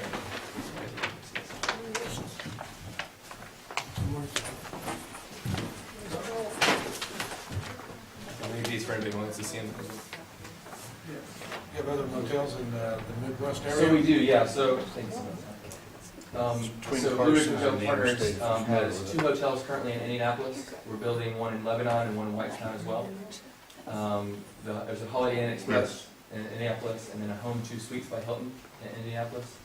The one in Whitestown is going to be the Staybridge Suites, which also falls under the IHG brand, and then a Fairfield Inn by Marriott.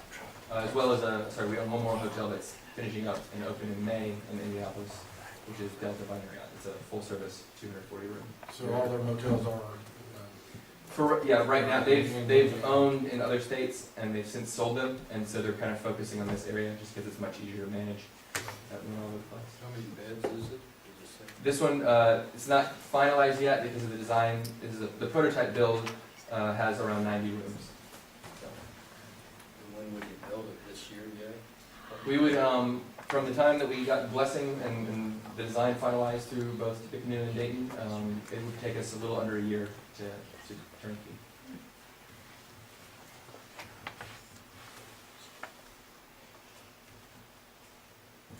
Should create about 25 to 30 jobs in the area, which I think would be great. And have a nice appeal right off the interstate, so. Yeah, we did some of the hotels on your guys' website. They look Oh, did you? nice, Okay. like the rooms and stuff. It Great. looks be a nice hotel. Thank you. I have a question if I can. Or is there gonna be a food establishment in this hotel? So they do, as part of the Avid concept, the breakfast is included with the stay. If we have enough land, we always do like to put a restaurant next to our hotels. We're opening an Old Chicago Pizza and Tap Room and a Logan Steakhouse at the 2 new locations that we're doing. And then a contemporary Mexican restaurant in the other hotel that we're developing right now. This land didn't allow for us to, on this one plot, but we would definitely look for the opportunity in the area if it arose. By the way, I'm Trish, that owns Nice to Trish's meet you. Redbird Cafe. Okay. So maybe we won't. Good choice. Just breakfast, Trish. Okay. And you purchased the development guide, you've already. We had do, your we, report yep, gone through. absolutely, I've sent that off to our architect. Our architect is API, they're based out of Toronto, but they've done over 1,000 hotels with all the different brands. And then we like to source our engineers and civil everything local if possible, just because they can go on the site and follow codes a lot better than somebody based in Toronto. I guess you'd probably keep it half full of contractors and Japanese and Japan coming over here for the plant. Yeah, obviously there's probably a draw from there. We tend to not try to be too specific on who we're trying to target and just kind of see what happens in the market. I know when I spoke with Tiffany New, there's a real need for hotels from what they told me with Purdue and all the events that are going around here. So even if it's a little bit outside that zone, I think we'd probably get quite a few guests from surrounding area draw as well.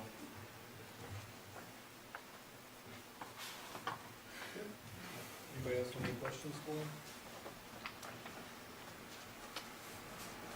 Allow some residents' comments, if anybody has a question, I'll have a chance to ask them here. Any residents have a question? Comments to him? Do you have a timeline? The timeline really is just as soon as we get approval with the county and Dayton, we pull the trigger on starting construction. And generally, with our past projects, it's typically always under a year. It'll be a steel frame building. We like to do that just for longevity. And nowadays, there's quite a few things that are pre-made off-site and then mounted much quicker than they used to be. So. Sally, I have a question. So you said he would get the land subdivided, so would he just come to area plan and just go through the process there? It doesn't have to come through the town for the subdivision part? Okay.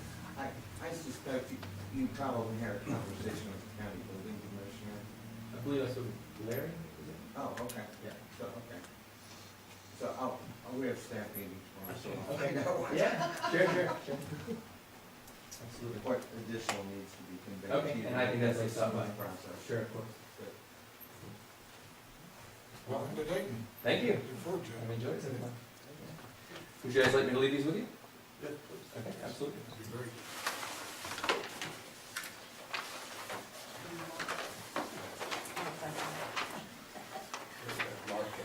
All right.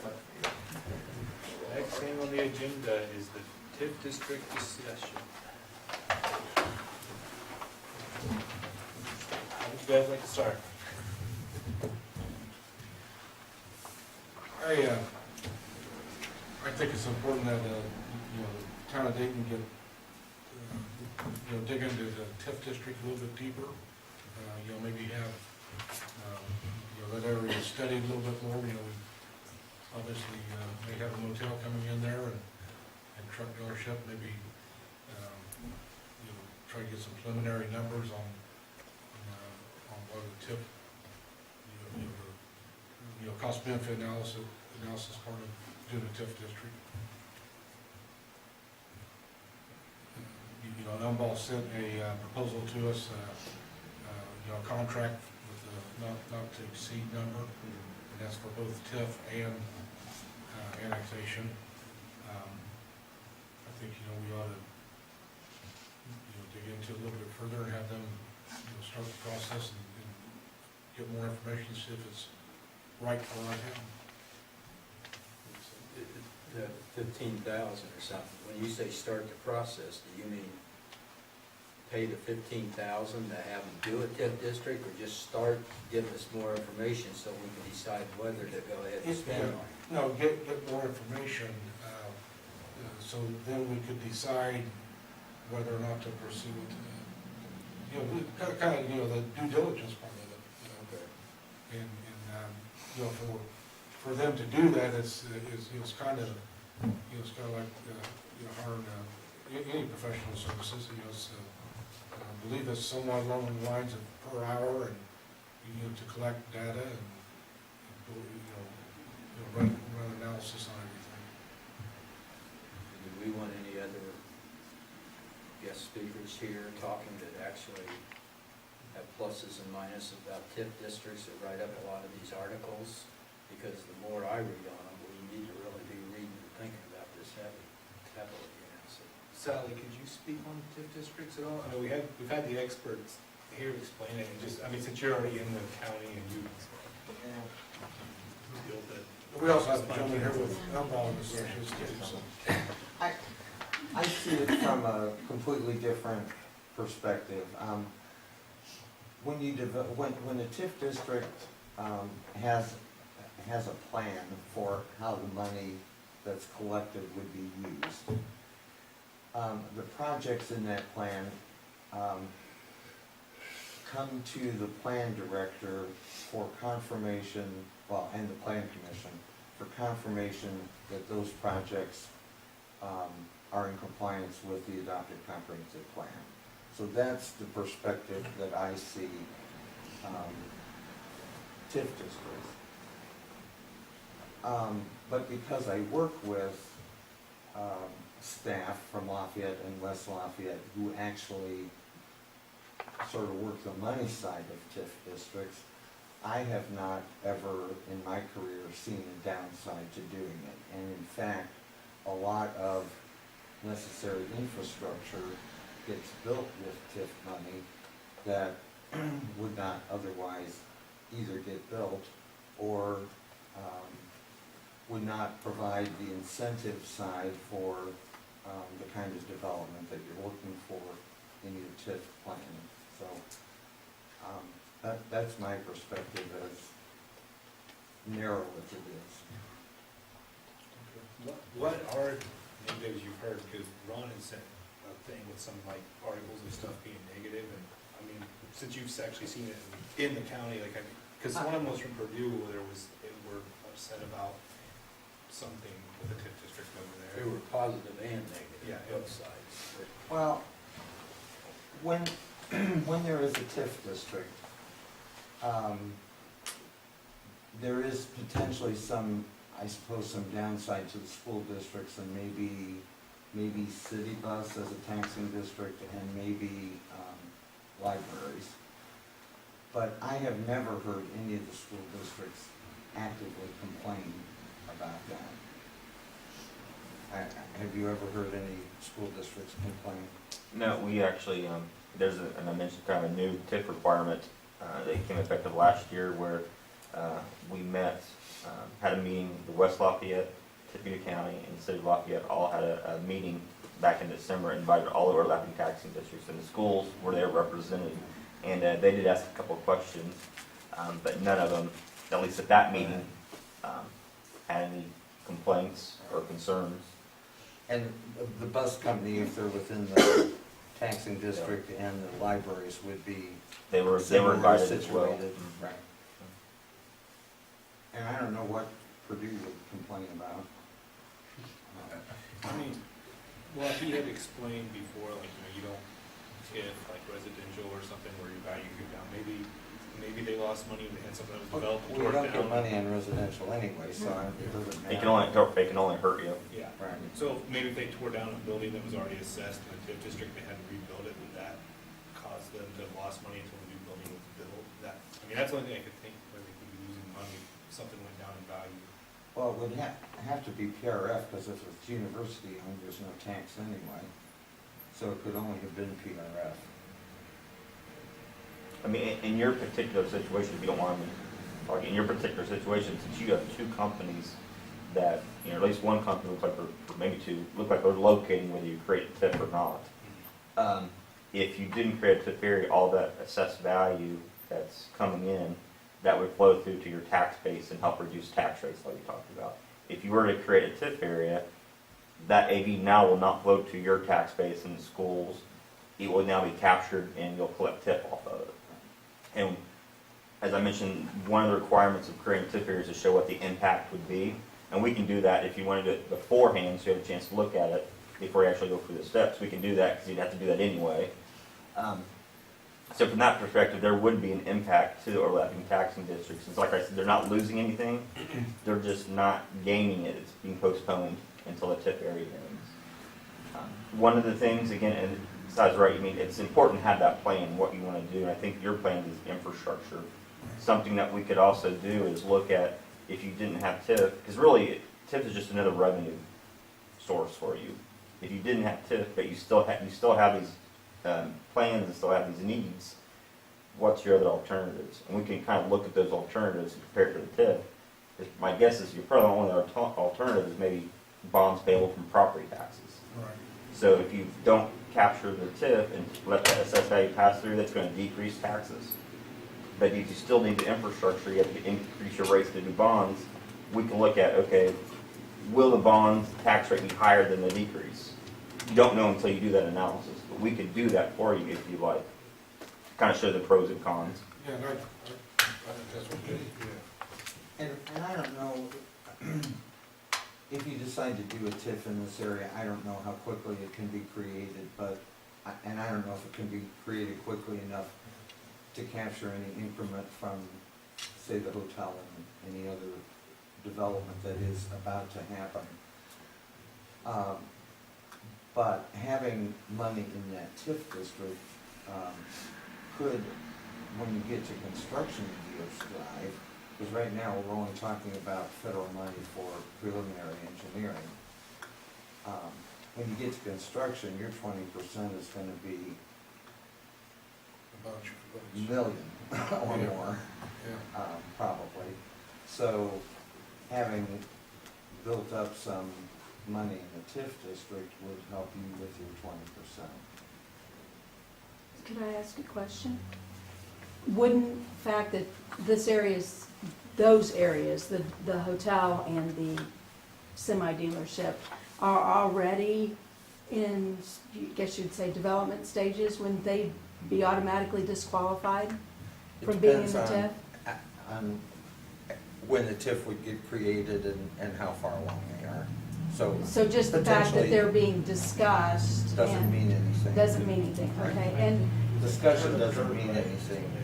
um, Yeah, I don't know what. You're probably thinking of the but-for test, maybe? right, Um, exactly. That but-for test, it could be, but if the companies weren't going to locate here, but for creating the TIF area. Right. Or you can also meet that but-for test if you're trying to do certain plans, like the infrastructure. If you didn't create the TIF area, the town wouldn't be able to fund that infrastructure. Okay. So it's just not new companies, it's the projects. And the project could be incentivizing a company to locate here or paying for infrastructure or whatever projects the town has. Okay. Do you happen to know if either the county or either city added any property taxes to cover the operating expenses of the TIF district? I have no idea about that. Okay. I just don't know. Because I was reading some audit reports, and the operating expenses and maintenance and security and different things can't be paid from the TIF funds. So Right, the money has to come from somewhere. right. Could come from EDIT money, could come from, I mean, there are other sources of the property taxes. Yeah, you're right, TIF can't be, well, right now TIF can't be Can't used pay for for operating, itself. but there is actually a bill being proposed that it could be. I don't know if it'll get passed or not, but a lot of maybe, you're talking like professional fees, sometimes there's some bank fees involved, those all can be paid from TIF. They're not going to be considered operating, they're just professional fees, just like an engineer or those type of things. I think in the cities, you know, Dennis Carson would be the primary staff person in Lafayette, and Eric Carlson in West Lafayette. Their standard salaries would cover some work on the TIF districts. So that's probably property Right. tax, but Yeah. it's But as far nothing as an- extraordinary. Yeah, they didn't raise taxes That's to, correct. because the law allows it. They allows do, them- and for city, Lafayette may have a slight rate for the redevelopment district, but, and when I kind of mentioned the maximum levy, it's included in the maximum levy, so assuming the town's at the maximum levy, if they were to increase, the redevelopment district had a rate, they'd have to decrease the rate somewhere else. So for Oh, I the see. taxpayer, they would not see an impact. Okay, But- but it would be taken from another. Right, so fund. most, very, very few have a special rate because they'd be taking from the general fund, and most people just can't afford that. Right, So the whole premise of the thing, if you got a square of land, 200 acres, and it's a blighted land, or you want to create businesses in that land, you can tip it, and the money, the same taxes that you either didn't tip or tipped, you take the same amount of money and direct it for that 200 acres versus your tax income going part for schools and part for other things in your community, right? Well- The way I read is that it seems like you're supposed to use tipping for blighted areas and where you don't, the key rule is that you don't think development will come in the area. And in this area, we're gonna have to pay a lot of matching monies and everything, and it seems like if we have the people that own those properties up there, if they're willing to spend those monies, the matching funds, then we could, without tipping, we could save our money and use it for in town here, in different areas of our town. Well, you can't use it in places that, you can't use it out of the district, can you? You can use it, it's benefiting the district. It can be outside when it's Well, benefiting. okay. Yeah, but that's, So, you can so only use maybe it you could work on your sewage treatment plant, but you couldn't put sidewalks in this side of town with the TIF money. But if a developer came along and said they'll pay, because they want that developed, they'll pay for a lot of those matching funds, and we wouldn't have to, we could still annex, we could still create that development without particularly tipping that area, because we'd already have those monies to Yeah, you're match never those gonna get a funds. developer to pay 100% of the infrastructure that's needed out there to support development. It's pretty unique area up there, Yeah. I would ask, I mean, Yeah. I would bet, Because this is a case where you're taking a little 400 foot of frontage and turning it out, what'd you say, a 1.2 mile frontage on one farm. That makes a whole difference between 500,000 lots, one after another, after another, after another, after another. You know, that's gonna be, by having that road in there, so they, and in the past, the people who owned the land had said about, at least told me they'd be willing to go with McAllister and the other people that are gonna, the farmers will develop that into housing and stuff, whenever you get your map or whatever done. I don't know what's supposed to come Plans up there. updated. But that's a unique area up there. Right, but to the subdivision ordinances, there are circumstances that require developers to build roads, and there are circumstances that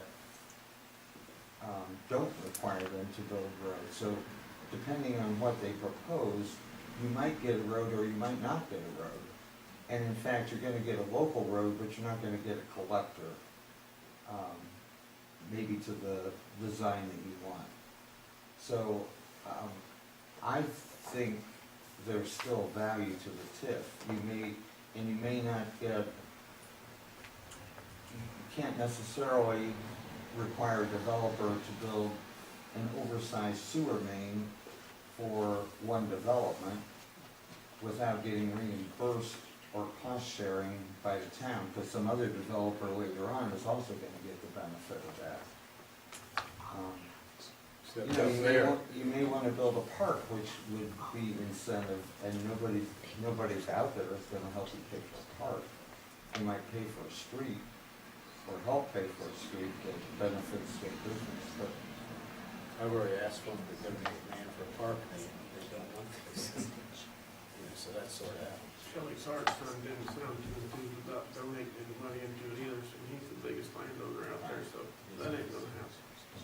well, it won't happen unless they do something that triggers the subdivision ordinance requirement that they be part of the construction. But, I mean, the reason we've had the sort of odd situation with McAllister is they haven't done anything yet that triggered the subdivision ordinance, because their chunks of land have been outside of that. Now, I think personally that they're the biggest beneficiaries to date of everything that has gone on out there, and I think there's a possibility that the actual owner, we've never gotten to deal with the owner. We deal primarily with the manager, and every time we get one manager who sort of understands what he's supposed to be doing in terms of the zoning ordinance, there's a new manager out there, and we start all over again. I think if we actually ever got to deal directly with the owner, I think we might all have better success with that. Thank you. We can get more. I think we need to, like Ashley said, get more information and Cost analysis, all that. So maybe make a motion to have them. We have Umball and Associates, what do you call it, start preliminary work, analysis for potential TIF district. Been a motion made and properly seconded. I just want to make sure, the way I described it, is that what you're wanting? As far as kind of showing me what the TIF would be based upon those two developments, and then we can kind of show if you pass it through, what that would do to the revenue taxing districts. And then I can even, if you want me to, if you know what your costs are for your infrastructure, or I can even give you an illustration what the TIF would support in a project, because it may not be enough to support what you need, but versus if we had to do a kind of traditional bond. Is that kind of the analysis you're looking for? I think that'd be good. Yeah, we can do that within the scope that we originally gave you. Good. I can make that fit. So what's in the scope? What's the, is that the 15,000 or? Well, the 15,000 included the 15,000 could helping you create a TIF area and annexation. Helping create the TIF area would include part of this analysis. It wouldn't include the bond part, but I can throw that in there and keep that within, because I was thinking the creation of the TIF area would be on 8,000, 8,500. Annexations above that. I can keep this scope within that, because if you go forward with the TIF area, we'll just use that with the impact that we have to do anyway to create the TIF area. You're not creating a TIF there, you're just doing a preliminary, so. Right, but our scope had to do with creating the TIF area, but I can, part of creating the TIF area is doing some of this work anyway. So it's, you're saying it costs up to $8,000 to just give us the information? No, the 8,000 would go from beginning to end.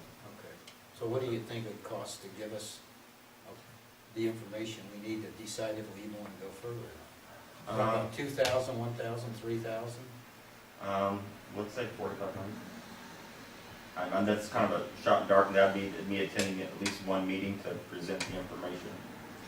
So they do have a letter, engagement letter that they sent us, I think you guys have all seen this, to remind you, they have like hourly rates for there.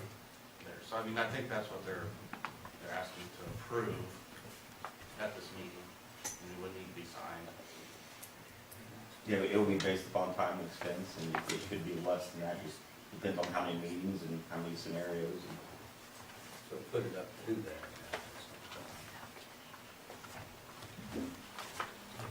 Motion is second. Yeah, motion's been made and properly seconded, all in favor, signify by saying aye.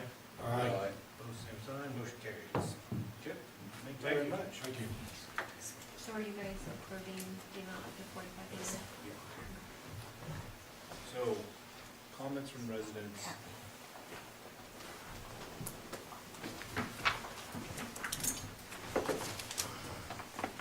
Susan Swick, 746 Shady Lane. I just have a couple questions. Have we already annexed the land where the hotel's going to be? It's already in Dayton. Okay, it's already in Dayton. So the annexation would be the land, They're talking about going out in the field out to Haggerty Lane, because we kind of stopped about a little halfway through, so we never really wanted to complete Yost Drive, because most of the properties is in the county or on the landowners, so it's just kind of taking that, because it looks like Lafayette's gonna start developing on the opposite side, so we wanna kind of be able to, and we can only go up to Haggerty Lane for water rights, we can't jump it. So, The annexation, you know where Deerfield is, where you do that sign up there, that's north back line of Dayton. Take that straight over the interstate, everything north, everything So south of you're that. gonna annex the Bull Farm and the Yeah. Berry Farm? The part that's north of it. Yeah. My other question is, we have that land, I think Dayton owns the land next to the police station? Is that large enough for industry to come in, or a hotel to come in, or is that an issue because it's on 38 and there's no entrance there? Would Dayton ever sell that land to a developer? Yeah, but years ago, one time we had an offer for a cell tower going up there, and it never happened, but nobody's ever made any offers on that. Yeah, see, I don't know how much acreage is there, do you? I would guess acre and a half, maybe, So if you could be another hotel, could you? smaller hotel, Okay. Well, that's Sally would have to answer. Well, they got trouble with access. yeah. Well, there is access in where the police station is, that's why I'm asking, and the light's right there, whether they would have. Right, but that's controlled by NDOT. Right. And a hotel, that may be too close to the ramps for NDOT to say it can take the traffic from a hotel. They may be fine with an access for a police station where there's 10 trips in and out a day maybe, but not for all the traffic from a hotel. That permit, that access would probably have to be upgraded, if they even allow it. But we ought to look into that sometime and see what we can do with it, in case we want to.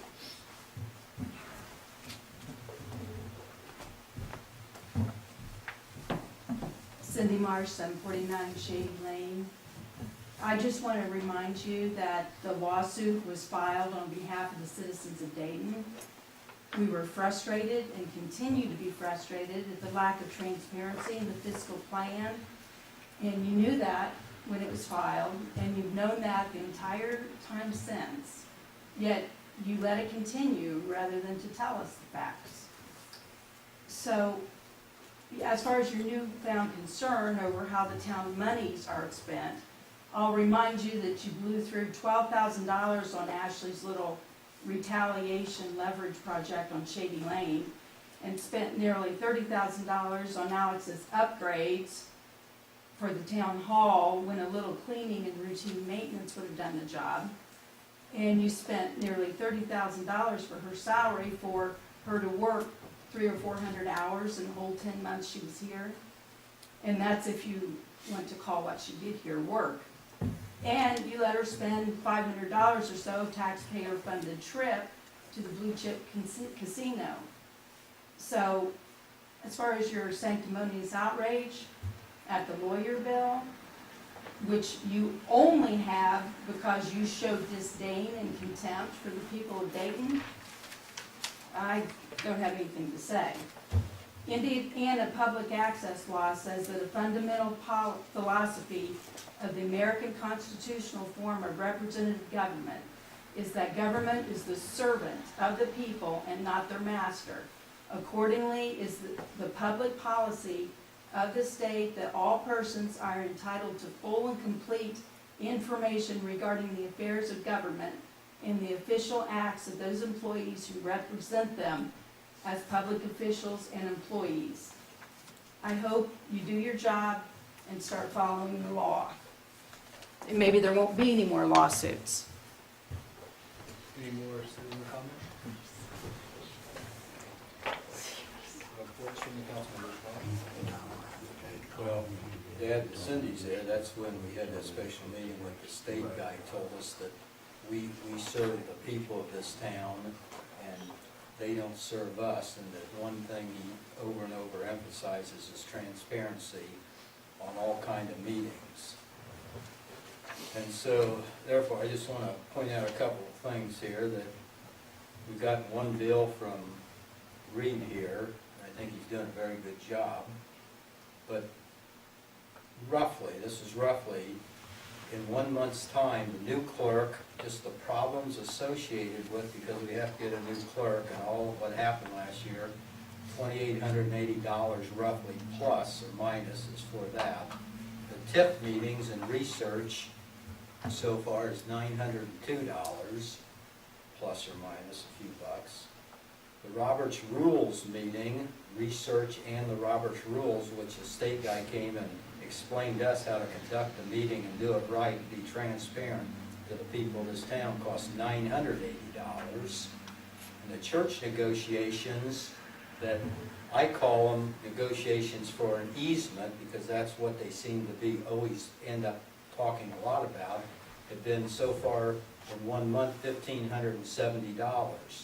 So in 1 month's time, we spent $6,332 that has nothing to do with a lawsuit. It has to do with everything extra besides just our regular town board meetings. So let's be fair about all this. So we spend a lot of money, and it's not just on one lawsuit of Cindy's, or it might be on a award thing coming up that another town person filed. But we spend money every single month for 2 years since that subdivision's come, thousands of dollars on extra stuff because of that subdivision and the stuff, the research that goes with it. Yeah, you can shake your head whatever you want. Then the next thing is, I would like to request that any meetings with UMBAW in the future, or with the church on the easements, or whatever you want to call them, on procuring the utilities rights and everything, is an open door meetings with all of us present and all of us involved. And Ashley, the other day when you went down to have a meeting with the church, the old lawyer, the new lawyer, I was talking to you on the phone for 26 minutes about not going to secret meetings and let's be open and start a new year and everything. And you're going down and you're going to a meeting that you didn't tell anybody else on the board knew about this meeting. And I think if you're going to be there with the church, I ought to be there, because you're on one side and I'm on the other side. And I understand too that our legal firm told you guys that you should tell everybody on the board about it, and especially me. Okay, so I don't know why, finally with the new clerk, after 2 years, I've gotten the first mail I've ever gotten in 2 years. I haven't, still to this day, haven't got my certified letters that ever came here, which, where are my certified letters, guys? That's, I think, a federal offense. You know, there's a lot of things that I think we all want to start a new year. Reed's talking to us. We need to be open with all this on all these meetings, whether it's TIF, annexation, or whatever, and we need to have them open here so everybody in this town is welcome to them, and not go marching downtown and over here and over there representing, part of you guys representing the part that the rest of us don't like being represented, and putting pressure, doing whatever. So I think that's probably it. Ashley, anything? Ron, it may not occur to you, and obviously doesn't, that sometimes people want to talk to a member of the town council in something other than a public setting. You know, sometimes it may not be to the point where they want to make a formal declaration at a meeting. Okay? And you know, the church is that scenario. They have some questions that they, for lack of a better word, want direction on, Reed, but they are not to the point where they want to formally present anything to the board or request anything to the board. I agree with that. Okay, so just because a town board member, you know, meets with a resident or a business or whatever, you know, it's not always a bad thing, you know, that you would paint with your broad brush, so. All right, in this case, That's all I have. well, I'd like to explain this, that in this case, first of all, I'm Vice President of Utilities and you aren't on any of them. So if we're talking about utilities and easements and right-of-ways, I would think you'd have the person that's on utilities go over there. But actually, you and I, there's two different views on this church, and talking to them or giving them information, and I think both sides of the equation from this board ought to be represented there. First of all, I think our lawyers should have gone and just talked to them. Our lawyer was there. I know it, that's why, And Let me finish, Everything's on the up and up. let me finish the sentence, Mr. Stevenson. I think our lawyers should be there, only our lawyers should be there, and I know Reed was there. They should be talking to the church, gathering the information if the church doesn't want to come up here and talk, and grabbing that information, then Reed comes up and gives that information to the whole board at once, instead of just, That you know, may happen. what, you know, why not even email the board and say we're having a meeting, you know? Just, Mike, anything, or? Ask for a motion to adjourn? Motion to adjourn. Did you wanna do the appointment officially? Oh, all right, send an email, yeah, we can, Just to put on the record, We need it. yeah. Know it. or I have, Okay. I printed it out. So myself as president of the board and area plan, Tammy is vice president, safety/police and finance. Mike is utility board president, safety/police. Ron is utility board vice president, building/maintenance, and Ashley is streets. A motion to adjourn. Second. Motion made, probably second. All in favor, signify by saying aye. Aye.